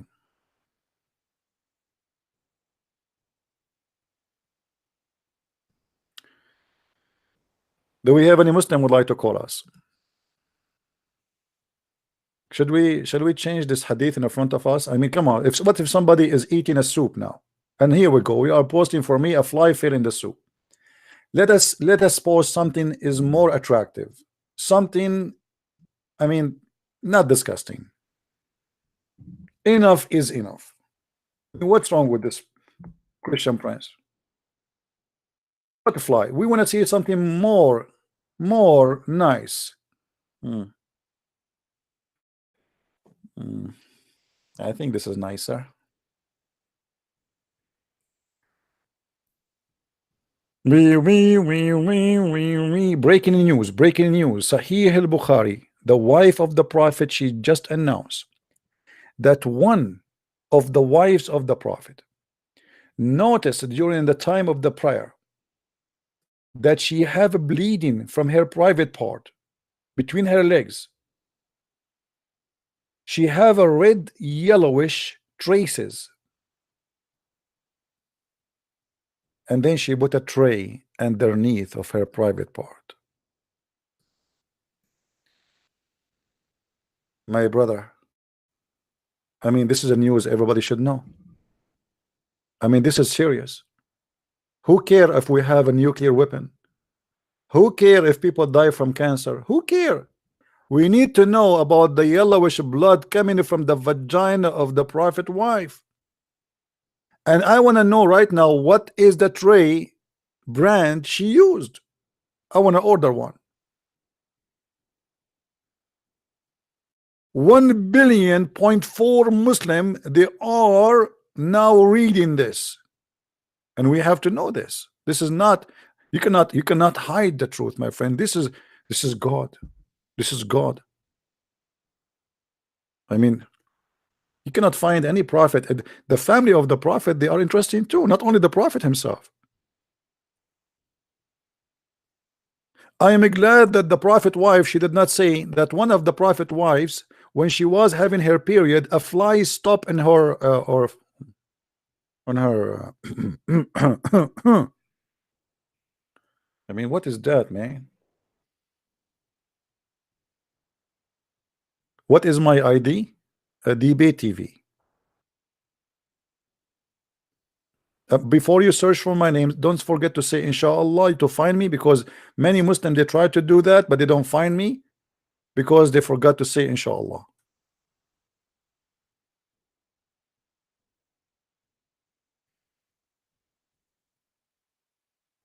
Now, you know, the more we read about the prophet, you notice that the prophet, not only he have like a special approach to the truth in the word, he's logical.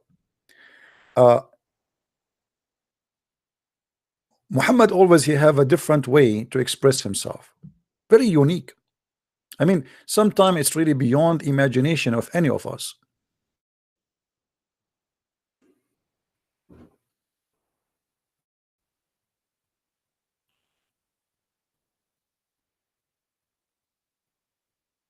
Any Abdul would like to call us?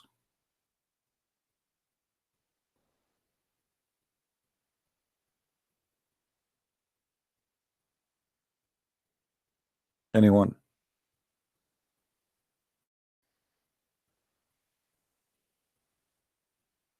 Nobody?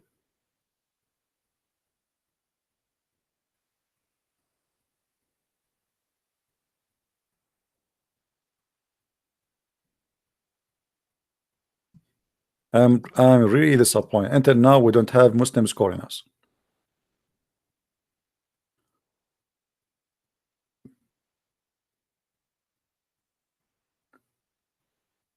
Anyone? You know, people, they are making donation for me. I really appreciate them, but remember, I cannot promise you heaven. You can go to heaven guaranteed if you make donation to Allah. Have you ever heard of a God he asked for a mortgage? He want to get a loan? And if you donate to Muhammad, Allah forgive your sin guarantee. If you donate to Christian Prince, sorry, I cannot help you. I'm just giving you a disclaimer. You know what I mean? This is how you know if somebody is a scam. Since when, if I donate to you, you promise me heaven? That's happened only in Islam.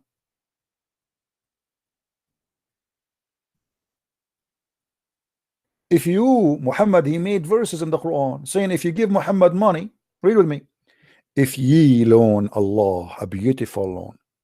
Guys, who want to give me a beautiful donation? Beautiful loan? What does that mean? And what kind of God he need a beautiful loan?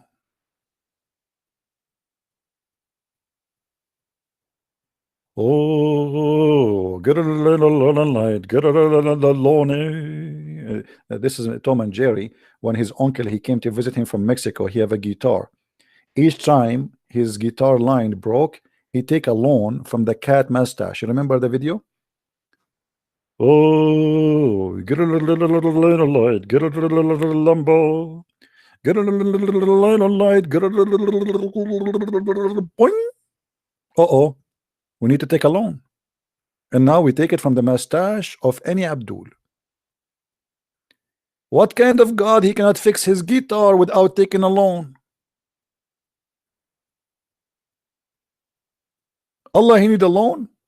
And not only that, he's saying, if you give him a loan, Allah will double your credit. I like that. 50%, 100%? Are you kidding me? So I give Allah now $100, he will give me back $200, and not only that, he will grant you forgiveness. What the heck? I want to buy forgiveness. Have you ever heard of a God?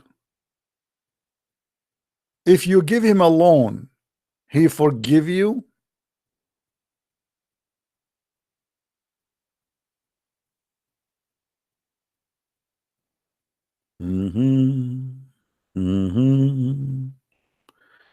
Hari Hari Hari Day. The loan today, the loan today. It is Allah day. Hooray, hooray. Give me a loan. Allah, he need it right away. Give him loan. And if you give him a loan, Allah forgive your sin. I mean, what a promise. Who can beat that? Why Jesus forgive sin of people without asking for money? And why Jesus did not ask for a loan?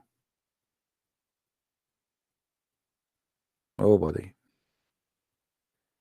Do we have any Muslim here?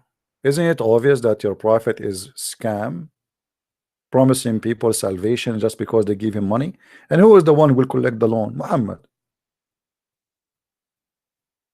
Isn't it obvious?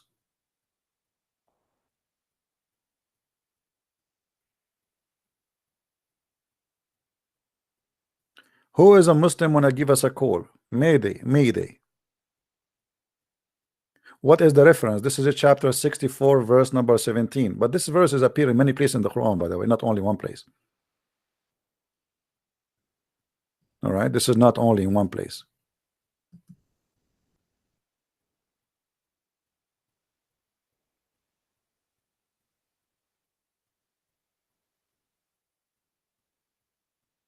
You guys sending me messages in Skype. I cannot even understand what the message.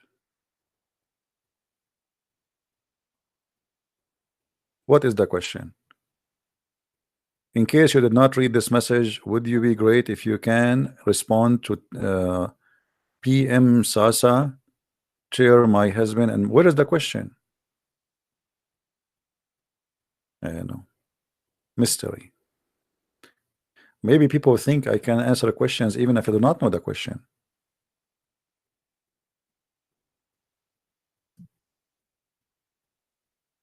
Do we have any Muslim?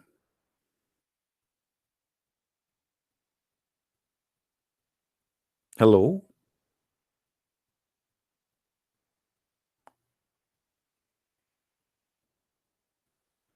Hello?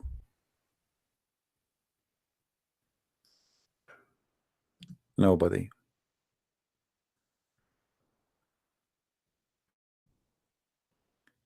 My friend, do you know what a scholar in Islam mean? Do you have an idea what scholar in Islam? Like when we say a Muslim scholar, in fact, there's no Muslim scholar in Islam. In case you do not know. According to the Quran, the scholars, Muhammad, he named them, is the one who say we believe, not the one who knows. And I challenge any Muslim to say I'm lying.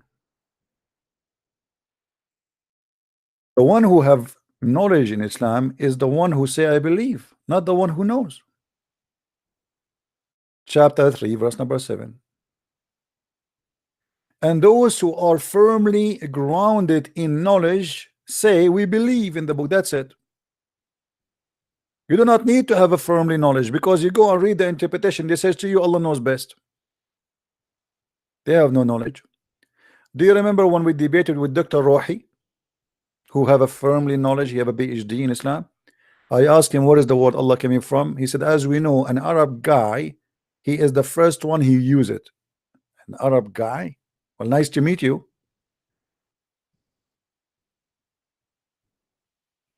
Even the name of their God, they do not know where it's coming from.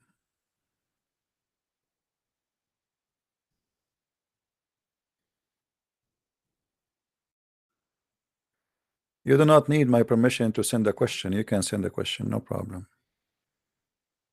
You mean in Skype? Just try to be important question.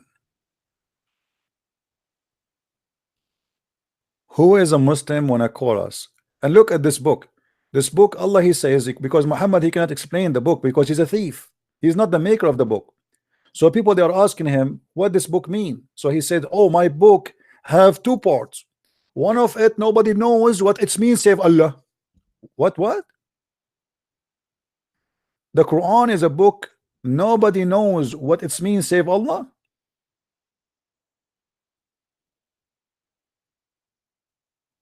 Hello? So why Allah sending the book?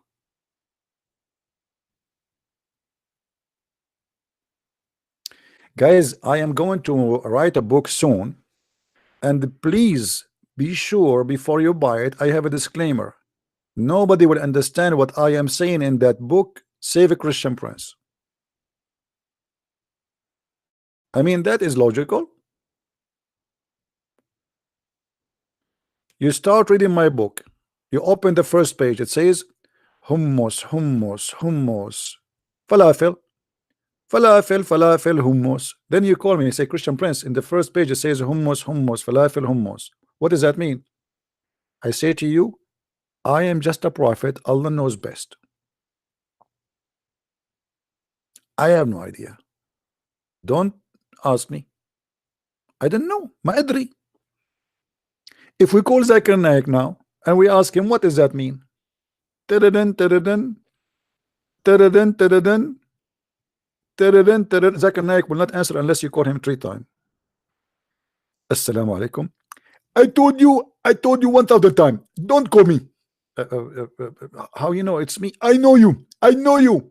You are like a ghost. You are following me wherever I go. I go to the bathroom, I hear your voice. I go to the bedroom, I hear your voice. I open my refrigerator, I see you. You are everywhere. Please leave me alone. Just I have a question about the verse. It says that only Allah knows what it means. So what does that mean? It's very simple. Allah is full of mystery. Have you watched ever James Bond? Watch what? James Bond. You mean James Bond? Exactly. If you watch James Bond, you don't know how they make the movie, because simply there's some kind of a tricks. So Allah is very tricky, and there is no way to understand Allah. That's not because he is the crazy, but you will notice that most of people, though they are genius, they are called the crazy. As an example, how many Muslims they call you crazy every day? Oh, like 100. Exactly. Why they are calling you crazy? because I say things they don't like. Exactly. And this is exactly what you are doing with Allah. He did things you don't understand and you call him crazy. Thank you very much. And don't call me again. And this is how Zakir Naik refuted me. That's it. I mean, how you can answer that? No one.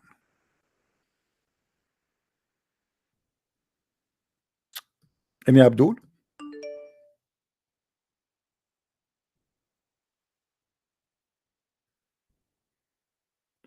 Somebody asking me what the name of the movie have multiple personality. This is old message. That was called The Perfect Host. Muhammad went to Al-Aqsa Mosque, but the mosque was not built till after Muhammad died. First of all, nobody knows where this Aqsa Mosque is. There's no confirmation that this is in Jerusalem. Nowhere, no. Secondly, yes, the Aqsa Mosque was built long during the time of Abdul Malik ibn Marwan. So how this can be a mosque exist? It's a fabrication. Same time, even the Quran does not give any details. And this is why we say Quran, Islam is a stupid religion. You say that Allah, he sent his messenger from Mecca. Doesn't even say Mecca, actually. It says Al-Masjid al-Haram, the sacred mosque, to the farther mosque or the farthest mosque. How Al-Aqsa can be the farthest? I mean, this is a stupid statement to say. If the Muslim, they believe that Allah, he sent a messenger for every nation, that means there is a messenger for the Egyptian, for the Japanese, for the African, Morocco, America, Australia, China. So how the Aqsa is the farthest mosque? Yeah, stupid. I mean, you need to ask Muhammad about this. Allah knows best. All right. Let us see if this guy is a Muslim.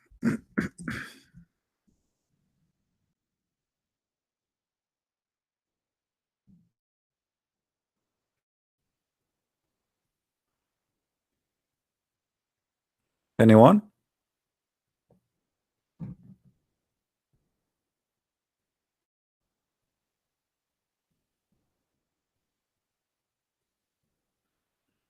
Guys, invite your friends. And if you are a Muslim, feel free to call me. Come to Norway. I mean, you invite me to Norway in the winter. Come on, Angela, wait for me. And okay, what about you invite me in August? I will go. See, guys, how nice the invitation. They invite me to Norway in the cold. I mean, hello? What I will do there? Already here is -30. Invite me in August or July. I mean, come on, what now? Anyway, I accept your invitation, Angela. Thank you very much. Let us see here with this Muslim.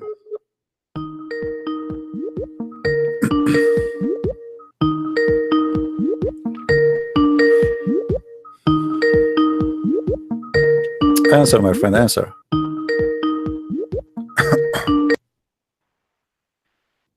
Hello? Hello? Yes, you are live on air, my friend. Go ahead. What do you want to say to us, Abdul? I'm not Abdul. I'm Afzal. You're what? Afzal. Afzal? Okay. Yeah. Are you a Turkish? I'm not. Okay. You are Muslim, right? Yes. Okay. What Muslim mean? Actually, I'm not a practicing one. Okay, but you call yourself Muslim. Yeah, because I'm born Muslim, so. All right. So you don't like, you don't think Islam is a good religion, or what? I've been listening to you. Okay. You know, I live in the Middle East, so. All right. Don't say where you live. No problem. Yeah, thank you. So everything around me is this way, but I have a lot of questions. That's why I just wanted to ask you some questions, if that's okay. Sure. No I know you're pretty aggressive with You No, know, no, I'm not really aggressive. If you know me in reality, you will see how friendly I am. Actually, once I was living in a building for a year, and each time I say good morning to the one in the elevator, they never answer me. This is how I look nice too. I mean, they get scared. So don't worry, my friend. Go ahead. What is your questions? actually, I just wanted to know, like, you know, there are people who say that, you know, the story, there is no original sin. You know, see, I've got Christian friends as well. Okay, but and I'm pretty open and I'm very friendly person, but you know, of late, you know, I've just you know, I'm married, and you know, once you marry, you know, things are different. You try to be a little bit more religious, and you know, things like that. Okay. For me, you know, I know there is a God, and I really like to know my Creator, you know, and I'm just like this guy who is in the Bible. His name is, you know, David, who's a man after God's own heart, you know. So unfortunately, I can't. Okay, your main question is about the original sin. Yeah, I'm a bit confused. I don't know what to believe. Let me explain to you. Original sin in Christianity is very simple. Original sin does not mean that we let us say like the Muslim, they try to explain original sin in a funny way. They say the Christians believe that Adam is the reason for all us to go to hell. The fact Adam, he commits sin, and I commit sin too. So original sin mean that is the first sin man did against God. So we believe in that. However, it doesn't mean that just because Adam he commits sin, I will go to hell. No, because I commit sin too. The Bible confirms that every human being is a sinner. But the Muslims, they deny original sin. But if you go into details, you will find that Muhammad, he agreed with original sin without knowing. Where is that written? You can see, do you see my screen? I don't actually. Do you know my YouTube page? Are you listening in YouTube or no? Wait. Yes, I am looking at it from another phone. Okay. Yes. You can unmute just to be sure we will not have double sound. It says, the prophet said, "We're not of Bani Israel, meat would not decay." This is how much he hated the Jews. And then he says, if not Eve, if not, and were it not for Eve, no woman would ever betray her husband. Now Muhammad here, he have a wrong idea of original sin, but in the same time it's about original sin, which means Muhammad he confirmed here, according to Islam, not according to us, that he believe that sin of women is inherited from Eve, correct? Right. So how he deny original sin in the way they say it to us? Same time, we don't believe that women are sinner because Eve was sinner. We believe we are sinners in nature, and we are a human. We are sinners. Adam was the first sinner, yes, but we are sinners too. But as you see here, Muhammad is the one who confirmed that you inherited sin by even gender. He don't blame the man for the sin, he blamed the women for sin. Same time, there's different hadith which is getting Islam busted when they say to us, we refuse original sin. Right. I don't know for how long you are watching my videos. I've been watching them for quite some time. All right. You will see here. Go ahead. Sorry, go ahead. No problem. What do you want to say? No, I mean, what I was thinking was initially I was like, why is this guy, you know, he's just going all, you know, head over heels on the subject. But you know what? I actually, you know, I'm an educated person, and I listen to things, you know. All right, that's good. And I know a lot of people, they tell us don't seek the truth, but I really don't want to listen to those people. But I like to really seek, you know. If there is something like this, I need to find out why it is that way. Yeah, you notice here, everything I say, I show the reference, right? I never say something. Absolutely. Okay. I'm really convinced. Read with me carefully. in your show, which is what. Read with me carefully.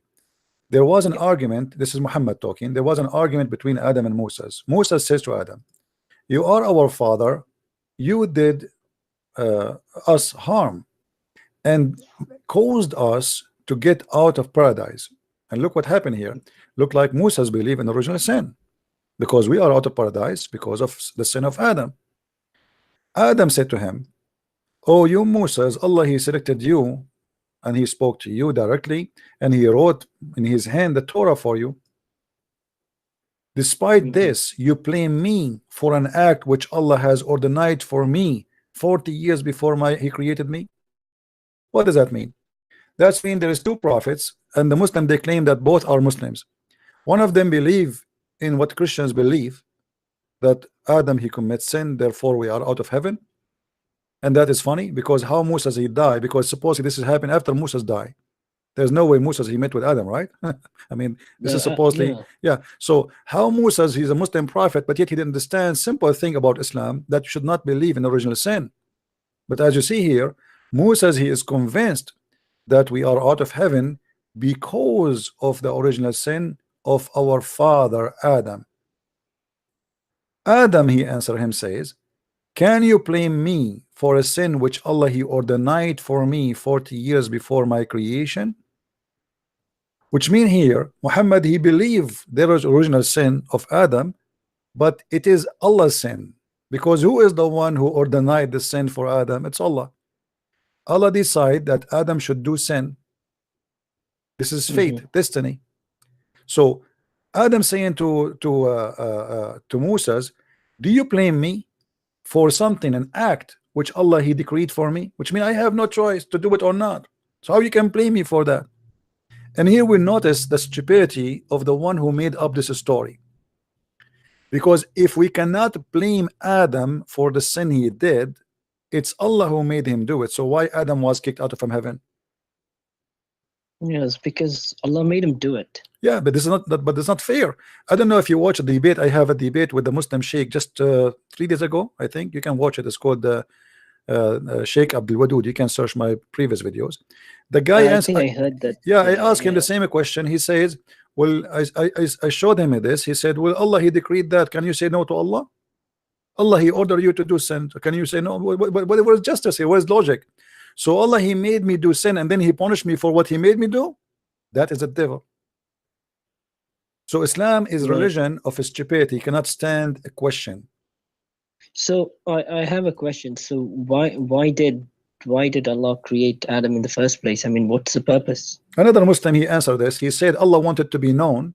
I don't know if you saw that debate too. He said Allah wanted to be known. So he chose Adam as a victim and he made him do sin so people will know about him. In different hadith, Muhammad he said the following. Let me see if I can find it for you. Muhammad he said that I swear by Allah, if you don't commit sin, Allah he will replace you with people who commit sin. Right. He will destroy you and he will replace you with people who commit sin and ask for forgiveness. So the whole idea of sin, Allah is a sick person. He like to hear people asking for forgiveness. So if you don't commit sin, he will destroy you. As simple as that. So sin is a requirement and it is a need for Allah. It's like you want to watch a movie about an alien sucking people by a machine because they need their blood to live. That is Allah. Allah he need you to be sinner, because if you don't commit sin, then you will not ask for forgiveness. And if you don't ask for forgiveness, Allah is bored. Allah he don't feel important. Allah is suffering from mental illness. It's like saying, I want my son or my daughter to do something wrong so she will feel guilty each time she look at my face. You know what I mean? Right. And that is a sign of sickness, very clear sickness. This cannot be God. That is devilish. That is not fair. This God, he play games with us. What Muhammad is saying here, if you are a good person, Allah will kill you. You have to commit sin. If you want to live, commit sin. Otherwise, Allah will spew you out of existence and he would replace you with people who commit sin and ask for forgiveness. So what the difference between me and you? If you commit no sin, Allah will kill you. I commit sin, I am better than you, especially if I am asking for forgiveness, and this is what our requirement is. Right. And this is a clear evident that Muhammad is a foolish man saying stupid things. You know, this is foolish. This is not only I mean, I can't even use the word stupid. Stupid is too smart to say for Muhammad. This is beyond stupidity. Right. I just also have one question. I actually heard one of your debates about some of these worshippers. Prophet Muhammad was, asking or advising them not to go to pray when they are drunk. Yeah. So I just see. I'm not much aware of these things. So I'm just asked to follow things, but I'm taking my stance to this. My wife, she's pretty religious, but I'm not. So I need to find a way through to. You speak Arabic, right?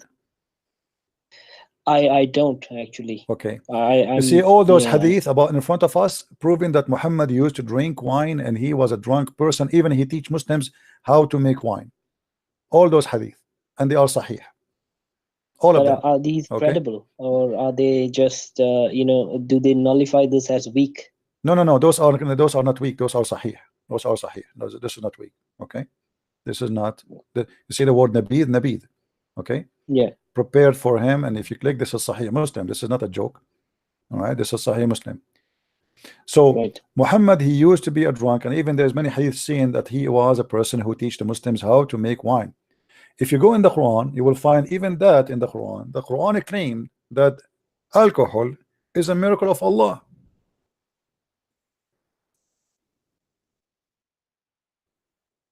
Where if you is go that thing? In chapter 16, verse number 67, it says that Allah, Muhammad is proud about alcohol. He's saying, and what I don't sorry to interrupt you, but what I don't understand is, if all this is there, I don't understand why the Imam, on Friday after Jummah prayer, why they say, or why they tell us, these things, that it's prohibited. And I mean, they're clearly just lying to us without even reading from the scripture. You see, if you know how Islamic countries is, you want to live, you better, there's things you can say and there's things you cannot say. And who dare to That's question? true. That's what I'm scared of too. Yeah. Because who dare I'm to playing question? with my life here. You know that if I am now in the Middle East and I'm doing what I'm doing, how long I will live? I don't think even a couple of minutes. Right. So why they don't say? We know why they don't say, but it is there, as you just said. So it is there, and here we go. As you see, the translation even false. It says out of a wholesome drink. In Arabic, it says sakaran wa rizqan hasana. Sakaran, which means alcoholic drink will make you drunk, and a good of it, you make good money from it. So this is a sign of Allah, also a sign for those who are wise. So how alcohol is a sign from Allah? I will tell you why. But I have a question here. Yeah. It says, and from the fruit of the date palm and the wine. So is it talking about just juice, or is it talking about no. In Arabic, my friend, it says sakaran. Here we go. Sakran is being drunk, right? Drunk, yes, that's it. So this is not about the juice. No. It says وَمِنْ ثَمَرَاتِ النَّخِيلِ وَالْأَعْنَابِ تَتَّخِذُونَ مِنْهُ سَكَرًا. From the date and the grape, you take from it alcohol, make you drunk. This is what it says. If you change the you are reading translation. This is the issue. Always translation is fake. Here, this is Yusuf Ali. If we change the translator, let's see, different one. Let's see what's going to be. Do you see how the translation change? We just change the translator. Suddenly, it is not wholesome drink. You see it? Yeah. Intoxicant. Absolutely. So we change the translator, the whole thing changed, because simply every translator, he have his own way to translate and the propaganda or agenda. Some they are less truthful, some of them they are more truthful, some of them they are wholesome liars. But the Quran says clearly that, you know. And at this moment, the Muslim, they will say to you, at that moment, alcohol was not forbidden. Okay, hold on. So if alcohol is a miracle from Allah, and saying you make it from it a good of it, good. What is good of it? How they later became evil. Here he is praising alcohol, speaking good about it, saying you make good of it. It says warizqan hasanan. You make good of it. Okay, what this is alcohol. What is good of it? In this scenario, Muhammad here was not sick yet. After Muhammad, he drank the poison. Anything he swallowed, he vomit. He can't drink no more. Muhammad, he come and he says it's forbidden to drink wine.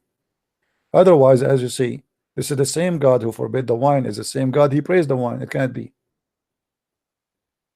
Right, that's a contradiction, right? Yeah, in the same, like either in different verses says that alcohol from shaitan. How alcohol from shaitan? And here you say this is a miracle of Allah. You know, and how alcohol is from shaitan, yet the heaven have a river of wine. You know, right. And by the way, the same chapter we are reading from here is full of stupidity. Like Allah, he inspired the bees, and he said to her, go and live in the mountains, and then he said to her, eat from all the fruits, and from their bellies drink come from there with many colors. What the Quran is speaking here, the maker of the Quran, he thought that the bees eat from the fruits and they do poo-poo their honey. So the honey is the poo-poo of the bees, but the fact this is not what they eat. The bees, they don't eat from the fruit. They collect a nectar from the fruits or from the flowers, and they bring it, and the honey is their food. What the Quran teach, that the honey is their poop, and the fruit is their fruit, their food. And how that can be God? This is God talking. This is so smart. So my friend, let me ask you, yeah, do you feel like leaving Islam now? You want to denounce Islam? I actually did in my heart, but maybe not by my words. Okay, that sounds good. So we can say you are out of Islam. Yeah, absolutely. I mean, this is nonsense, and it's control system, you know. But where I live, it's not possible to, you know, say things like this. But I think I just have to find a way. I just have to do it. Well, I'm very happy for you, my friend, that you left Islam. Do you have any question for me about Christianity? As long as you decide to leave Islam, and you know you are like you are very sure that this is a very stupid cult and you don't want to be part of it, good for you. But what do you think about Christianity? I have a lot of respect for Christ, because I can see that he's always done good things, and you know, I mean, he's helping people, and he's definitely, he can't be human, you know, because of all the things that he's done. So I'm just taking it like one step at a time, and I'm pretty convinced that Christ is God. I know that. I mean to that, my friend. I mean to that. So you accept the Messiah as your savior then? Absolutely. I know that, but you know, wonderful. I just don't want to go around saying this, because you know how it is in this part of the world. My friend, who care about the world? You know, the Messiah, he said, what is the benefit if you win the whole world and you lose yourself? So win yourself first. So I'm so happy that you believe and you accept the Messiah as your Lord and your Savior, and that is what is important. Is not what the world want, not what. If we do what the world want, we will go nowhere, and we will never be satisfied in anything. The world today is about how to make money, how to be rich, and the more you make money, the more you find that you are poor, and the more you find that you are not happy yet. So appreciation of the Lord is very important, and knowing the Lord is extremely the way to find the appreciation, which means to find the happiness. As long as I don't appreciate what I have, what the Lord He gave me, I will never be happy. So finding the Lord, that He is the only one you should believe in, is the way for happiness, and you just got your happiness. I'm happy for you. Thank you very much, sir. I just want to say two things. Just don't want to take much of your time, but one is, I've listened to Dr. Zakir Naik, speak, and the way you imitate him is absolutely hilarious. I got to give it to you. I wish I can give you an award for it, because you're absolutely hilarious when you imitate him. That's one. And the other thing is, if you don't mind, I'll try to get my wife and another friend as well, because I've been discussing with another close friend of mine. This guy is he's basically he talks to a lot of people and converting them to hello, can you hear me? Yeah, I hear you. Go ahead. Yeah, so he talks to a lot of people and he's converting them to Islam and everything. So he's got this thing. He was telling me that you have to be more active, and we need to get this done and see this through. But I'm more I'm more logical, and I'm thinking like, listen, if you're going to sell something to people, I mean, it has to be beneficial for them, because I don't find it beneficial. What about So you ask this person to call me? You can ask him to call me, and you watch and laugh. Let him, this guy who want to convert people to Islam, let him call me. Tell him, yeah, but don't say that is, tell him that would you like to call this guy? I really would like to do that, but I'm going to take it at this pace. What I'm going to do is I'm going to be telling him, and maybe before I ask him to speak with you, I'll speak first with you, because this guy might get offended real fast. You know how they think. Yeah, and be careful, because now maybe if you ask him to call me, they will know that you left Islam already. So just be careful. Oh no, he's not going to know that. I know how to camouflage myself. I've Oh, been okay. doing it for quite some time. I've been listening to your videos. I also listen to a lot of Sam Shimon and David Wood, and I really thank people like you. I mean, that because people like you take a lot of risks in your life for the benefit of others, and I really thank God Almighty that people like you exist. Someday that I wish like there will be hundreds of people like you across the globe, and and tear this nonsense down. I really like this. Is what I want. Yeah. Well, if you can bring me any Muslim to debate me, I will be happy to do so. Just tell me. They can call me, and you just sit and watch, and you will see this ability of this cult. This is the most silly, stupid cult ever. And here, in the same time, people learn how to debate with Muslims, how to show them the truth, and you will learn yourself how to do it too. It's like here, what we have here is a free school, open every day for free. Thank you very much, sir. You're welcome. I really appreciate. Don't call me sir. I'm your brother in Christ, my friend. Who's sir? There's no sir here. The Lord, He says, when the Messiah, He wanted to wash the feet of His apostles, they said to Him, "What you want? You are our Lord. You want to wash?" He said, "If you don't let me do that, you don't belong to me." So in Christianity, my friend, the master is the one who serve. To be the first, you have to be the last. So we are different from Islam. In Islam, you see, they say that we are the one who worship a man, but look, the man we worship, the Messiah, they think he is just a man. He is the one who wash our feet, and he is the God for us. Muhammad, Muslim, they were fighting over his boogers. They are fighting over his snot. They are fighting over the underwear wash. So we are the one who worship supposedly a man who is God, but the fact we are worshiping God who become a man, not man become a God. And they are the ones supposedly who don't worship a man, but the fact every act they do, Muhammad for them is more important than God. Even Muhammad himself, he claimed that Allah, he pray on him and salute him. Even he claimed that Allah, the first thing he wrote in his chair, the name of Muhammad. He wrote the Shahada and the name of Muhammad there. So Muslims, they worship a man, we worship God, and that his name is the Messiah, the Christ, who commit no sin, who his name is glorious, and he himself is a miracle, for God is a miracle. And I'm really happy for you, my friend, that today thank you very much, you accepted Mr. the Christ. I really appreciate speaking with you, and it's an honor, and keep doing what you're doing, because there's a lot of people like me who are on the fence. If you want me to can get speak us to on your, if board. you want me to speak to your wife, you know, you can call me if you want in private, no problem. Bring your wife with you, and you can call me in private. We can decide what time, and I will be happy to talk to your wife if you want. Yeah, I actually don't mind. I actually tried to notify like a few things to her, but she was like, "What's wrong with you? Are you out of your mind?" Because she's talking about leaving tradition and customs and things like that. I don't follow Christ because So of a custom. You see, I'm born from a Christian family, but I'm not a Christian because I'm born of a Christian father and mother. In Christianity, you cannot be Christian because you are born of a family. You have to reborn again, which means you have to believe and accept the Messiah as your Savior. Like you now, you are reborn again with Christ. So we don't believe in such a thing. To be born of a family, and that whatever the family is, you will be one of that religion. That is stupid even to be.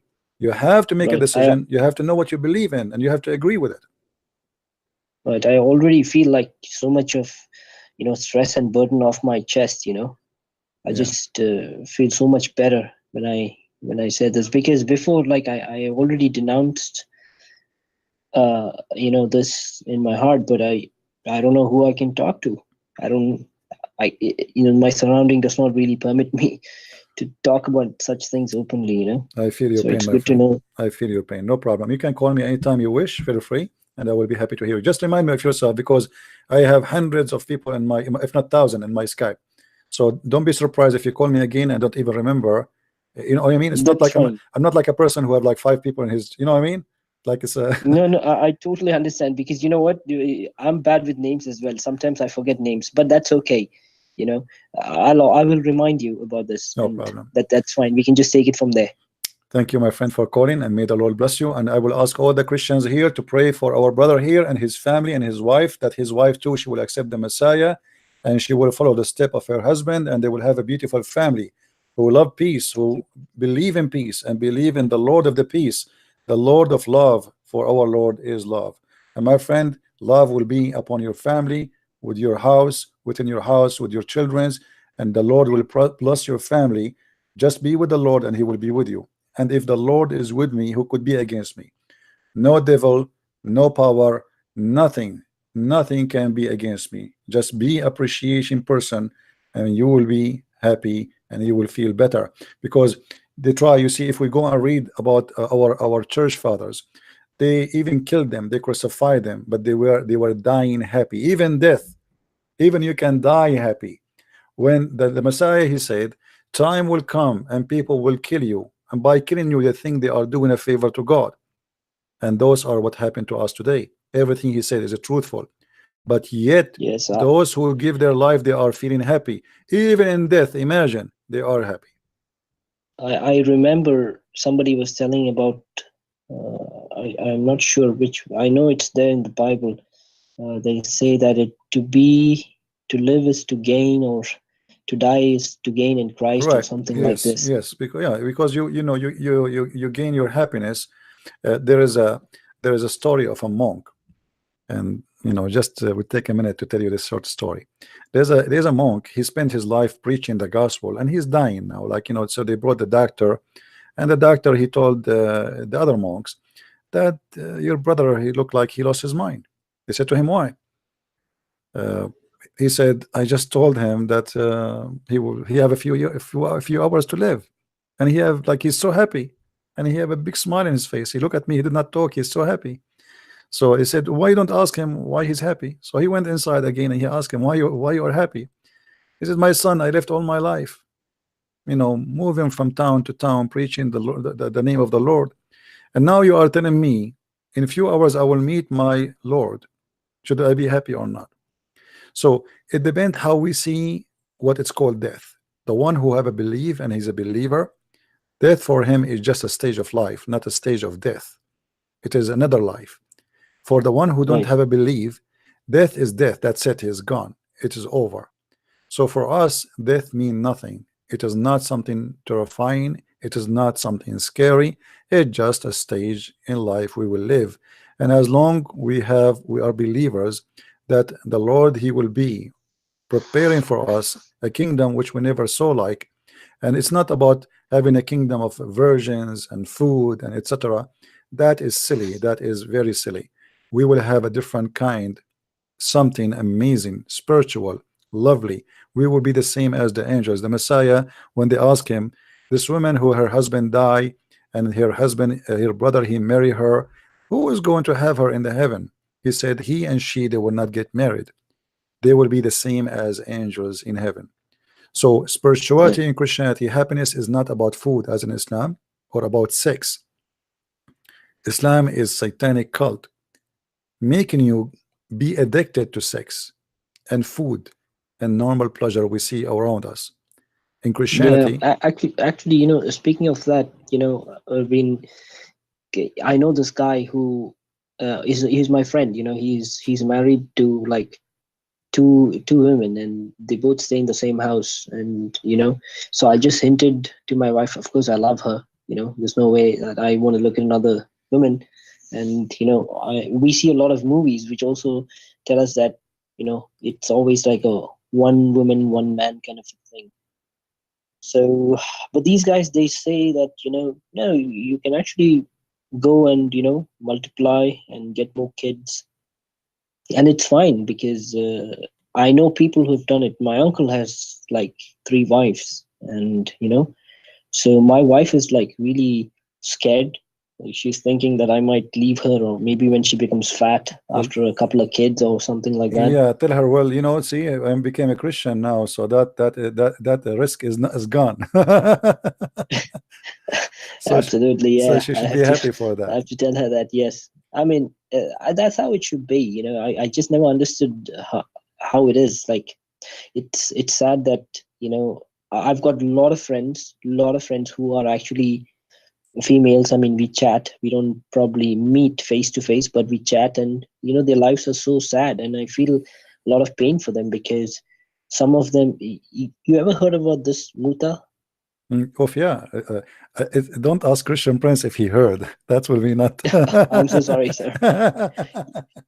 Yeah, Uh, yeah. So you know, that really happens. You know, oh yeah, it's like it's a contract marriage, and you have 3 days to return her, and you take in a virgin, actually, and then you return her back. the 3 days is not a must. You can have it even for 2 hours. It's not. This is like a statement about the date. The important is that you set up the date and the time predated, which means if you say 15 minutes, it's 15 minutes. If you say 2 hours, 2 hours. If you say 2 weeks, it's 2 weeks. That's it. You know. Yeah, you know, for me, I never understood that, and it was very difficult because I remember one of the times, you know, I was asking my friend, just imagine if somebody takes your sister. I mean, I don't have sisters, yeah, so that's why I can't really think about it. So my friend, he does, but I asked him, told him, what if someone comes for your sister and, you know, just wants to have her for like 2 nights? I mean, what do you think about that? You know? Well, this is obviously And it's prostitution. You know, it's prostitution, but it's undercover. actually legalized religious prostitution. That's what I would like to term it as. Yeah, it's a prostitution, but he made it legal. God allow it. Through religion. Yeah, but in fact, it's prostitution. Well, as you see, Islam, you know, Islam is just a cult, and as the Messiah, he said, "From their fruits you shall know them."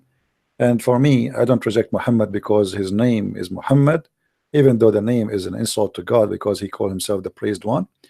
But I reject him and reject his teaching because from the fruits you shall know them. There's many people, they speak good, but they do bad. Muhammad never spoke good and never do good. He is evil in both way. So he is 100% a devil man. I agree with you. All right. Anyways, CP, I'll let you go, and thank you so much for this conversation. Thank and you. Please make sure that you still have those. You know, I like humor a lot, so I like your mono acting as, you know, a couple of different personalities, and it's fun, especially when you imitate Dr. Zakir Naik. It's funny. All right, my friend. Thank you very much. Sir. You And enjoy your evening. Glad you enjoy what you are watching. Thank you very much. Take care. God bless you. Take care. Good. You know, I cannot change myself. I'm not being funny. This is how I am. I'm not being funny. This is how I am. Trust me. And actually, you know, the Lord make me more happy every day. Sometimes I ask myself, like, you know, here we go. I make a phone call to Zakir Naik. And did I prepare the words? Honest to God, I never prepare anything to say. It's come by itself. How? I don't know. Don't ask me. It sounds weird, right? Like, okay, I make a phone call and then the word, the answer, all of it, it's come right away in the spot, and all of you laugh. But I believe that the Lord, He chose His men to deliver a message, and He empowered them. I'm not saying I'm not a sinner, you know. I'm like everybody here. Maybe you guys are better than me, but I believe that the Lord, He chose me to do what I am doing, and I believe that I can do it because of Him, not because of me. Otherwise, you know, if you go back, and I used to do the live chat for 12 hours, 13 hours, 16 hours. Once I opened my chat, well, this is in Palto, I opened Friday afternoon. I went to work Monday without closing the chat room. You believe it? From Friday afternoon to Saturday in the morning, non-stop. If you do what I do for 2 hours, you will lose your voice. But always I feel happy. I feel so excited, especially when I hear the voice of those who leave Islam and they accepted the Messiah. So this is a very happy mission. It comes with a lot of pain in the same time, but sometimes there's something called a beautiful pain. A pain will make you worth of existence. A pain will make you feel different. Uh, so pain for us as a Christians is not a curse. The Lord, He says that you're blessed because they curse you. It's a blessing for us. We receive death threat, we receive etc. We will kill you, we will find you. It doesn't even move a hair in my body. You curse me, you know, you pray for my death, you want to kill me, do your wish, and let your God grant you your wish if He can.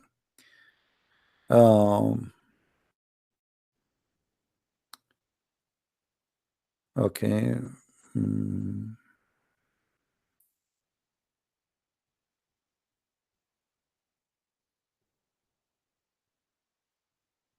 Okay, say that he does not have anyone to talk about. Okay. Yeah, somebody is saying if you like to add him, he will be happy to be your friend. Don't worry, my friend. He will find. There's many people. They will be happy to talk to him, and he will find his friends who are Christians. They can be a good friends for him. Don't worry about that. The Lord, He sent the good ones in our way.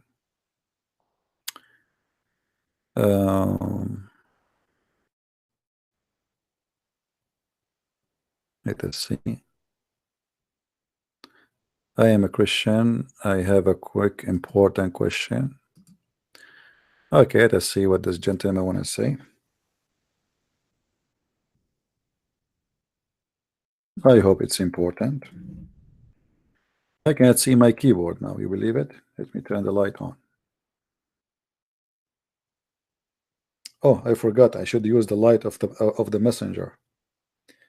When the prophet, his mother, she gave birth to him, a light came out from her vagina, reached all the way the palaces of Damascus. True story. I wonder why the light is not coming here now. I mean, this is a nuclear vagina. Dangerous. I'm so happy actually I'm not married. Imagine your wife, she get married and your wife, she take off her panty, and then what happened? You go blind. A light come from there. I'm like, what we should do? Should we wear welding mask in this case? It's very dangerous, my friend. You didn't know what you are going to find out in the bedroom. The prophet mother, a light come from her vagina when she gave birth to Muhammad, reach all the way the palaces of Damascus. That might be a true story. I mean, it must be. Historian, they wrote this story. Historian. Must be true. But me, myself, I will never go in the bedroom unless I am wearing a welding mask. What if she is a Middle Eastern like me and she is inheriting this from the mother of Muhammad? Very dangerous. I don't want to go blind. Like you go inside the bedroom to have you know, to have make love to your wife, and we're like, what happened? He lost his eyesight. Why? Sorry, I took off the panty. That's very dangerous. This is why we men, we suffer a lot. You see, women, yesterday I told you the story, the Islamic story about Balqis, how she killed the king by her shoe. I mean, do you see how we men, we suffer? A man, he lost his head because of a woman's shoe. The other man, he lost his eyesight because of a vagina. The light is coming there. It was so crazy. I mean, why in the world you want to get married? It's dangerous. I want to go safari better than getting married.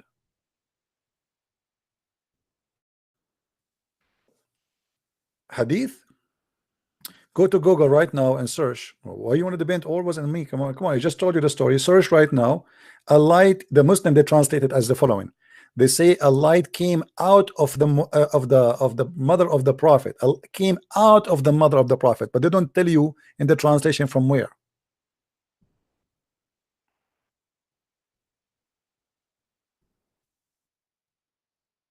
The light came out of her.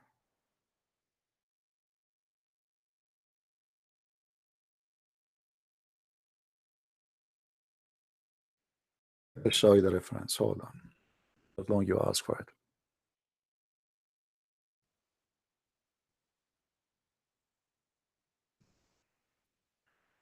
Oh boy.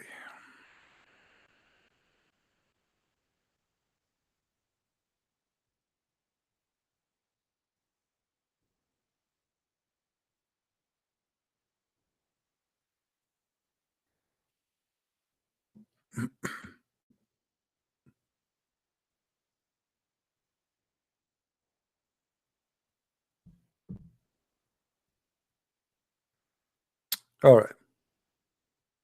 Here we go. وأخرج أبو نعيم عن عطاء بن يسار عن أم سلمة عن آمنة قالت لقد رأيت ليلة وضعته نورا أضاءت له قصور الشام حتى رأيتها. وأخرج أيضا عن بريدة عن مرضعته في بني سعد أن آمنة قالت. I will translate for you. Hold on. Let us highlight. كأنه خرج من فرجي شهاب أضاءت له الأرض حتى رأيت قصور الشام. Translation. And I saw a meteor of light come from my vagina. This is the mother of Muhammad saying that. Lighting the whole earth, and I saw the palaces of Damascus. Different hadith. From him, Hammam, from the mother of the prophet, she said, لما ولدته خرج من فرج ولدته خرج من فرجي نور أضاء له قصور الشام فولدته نظيفا ما به قدر. رواه ابن سعد. When I gave birth to him, a light came from my vagina, lighting the palaces of Damascus, or the whole Sham, which means Syria. And I gave birth to him, and he was so clean and have no dirt on him.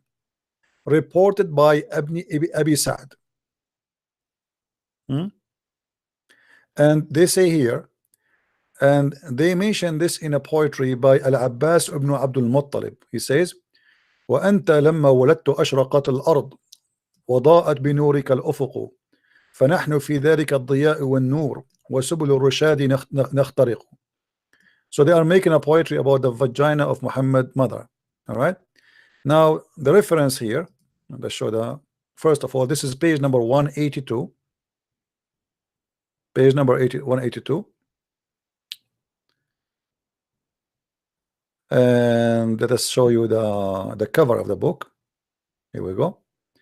المواهب اللدنية بالمنح المحمدية العلامة أحمد بن محمد القطلاني. Variant number 1. the Islamic library, printed in Beirut. I see the date here. This is Hijra. Here you see like more details about the book. All right. Now, for sure, this is mentioned in many references, not only once or twice. I mean, all those books, as you see. الموسوعة الشاملة الخصائص الكبرى. I'm trying to open the page. It's taking time.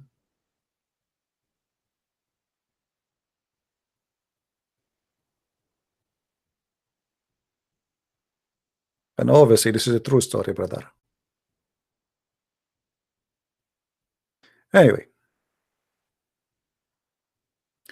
And you know, like obviously, there is some kind of vagina. They are special.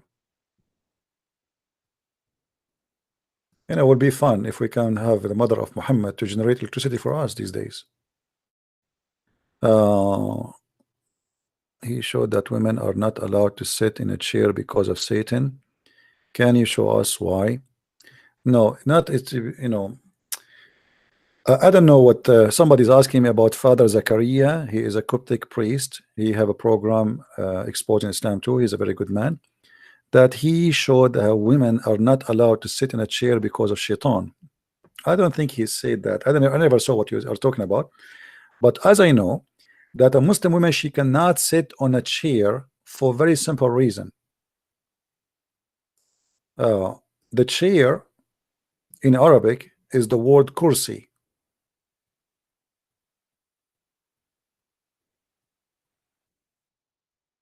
And kursi is a male word. So if you allow your wife to sit in a kursi, which is a chair, which is a male word, that will make her sitting in the lap of a man. And this is a clear sign of the intelligence of the Abdul. So a Muslim woman, she cannot sit in a chair. All right.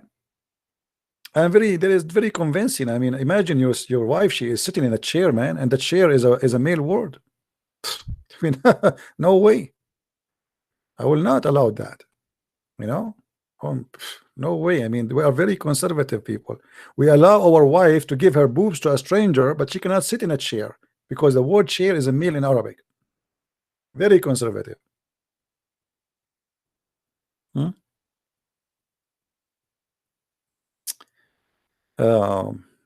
If I quote for you the chain of the fatwas you see in Islamic world, you will not believe it. You see, the guy who was meeting today, the head of the Islamic religion, who is we showed you in the news in Dubai today, he is the one who made a fatwa that it is halal to get a blessing from the poo-poo of the Prophet. The same guy, he made a fatwa. Shaykh al-Azhar. Let me see if I can find it in English.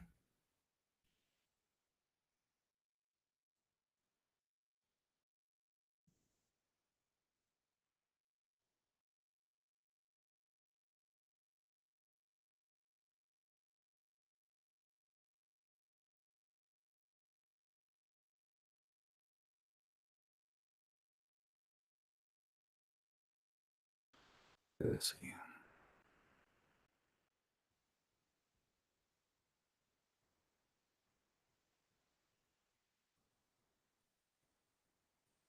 I can find the fatwa in Arabic, but we need to find it in English.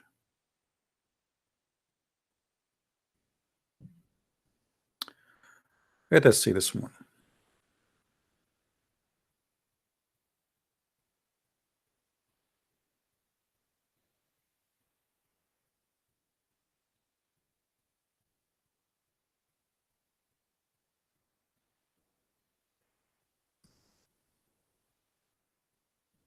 Okay, this is a website. It's called Ahl al-Quran.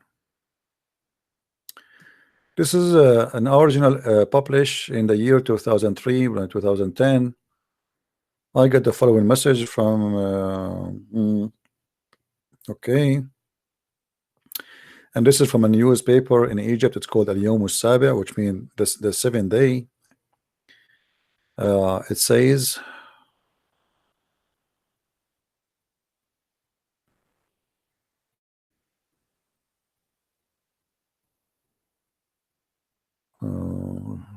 my response. I want to see where is the fatwa, because let us see here.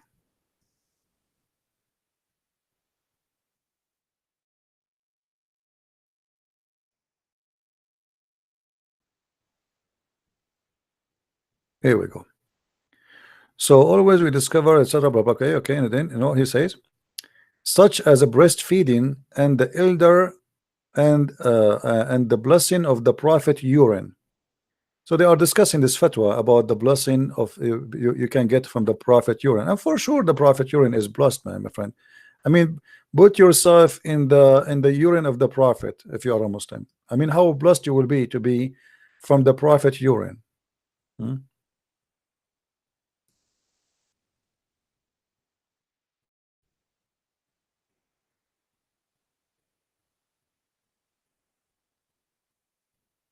You see,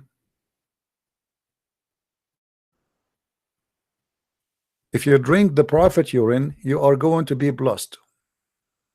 This is the same mufti we saw in TV in Dubai today. He is welcoming the Christian leaders, supposedly they call themselves Christian leaders, to Dubai. He is the same one. He said that if you will be blessed if you can drink the prophet urine. And by the way, I mean, what the point of this fatwa? I mean, where we can find the prophet urine now? Is he still urinating? I know sometimes I find that a human being is a very funny creature and he is beyond stupidity. What the point of this? I mean, I can say that this guy is saying this in the time of Muhammad. Okay, no problem. But Muhammad is dead, and do you have his urine? Anyway, garbage in, garbage out. What you expect? Garbage out, garbage in, garbage in, garbage out.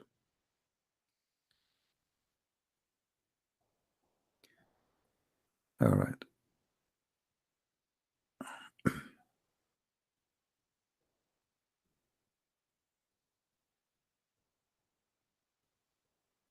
All right.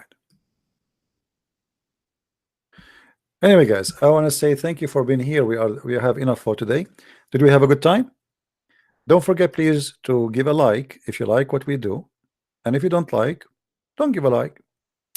And if you like and you don't like in the same time, we have a solution. You can give a like and take it down. And if you are a Muslim, you can give us a like and unlike, because Allah will double your reward if you dislike, and He will take only one credit from you if you like, which means you will win if you like and unlike. So you will win-win. So do it. All right. And if a Muslim he think that Islam is really a religion which or can be considered as a religion, I challenge the Muslims, all those who call me today, yesterday, before, and tomorrow, to download their call to me and post it or paste it in their YouTube if you are proud about it. If you are really proud, because Muslim they say, oh, we debated the Christian prince. None of you can debate me, and I don't debate Muslims. I never debated one, because simply none of you Muslims have answers. Debate have to be done between someone who knows and someone who knows. You know nothing. Even your prophet cannot debate. Even your God, he cannot, for he does not exist. So I encourage everybody to download my videos, share them around, and I hope tomorrow I will be able to be on air. If I can, subscribe and you will be notified. And don't forget to subscribe to my other pages like minds.com and Facebook and Twitter, because I post always, even Instagram.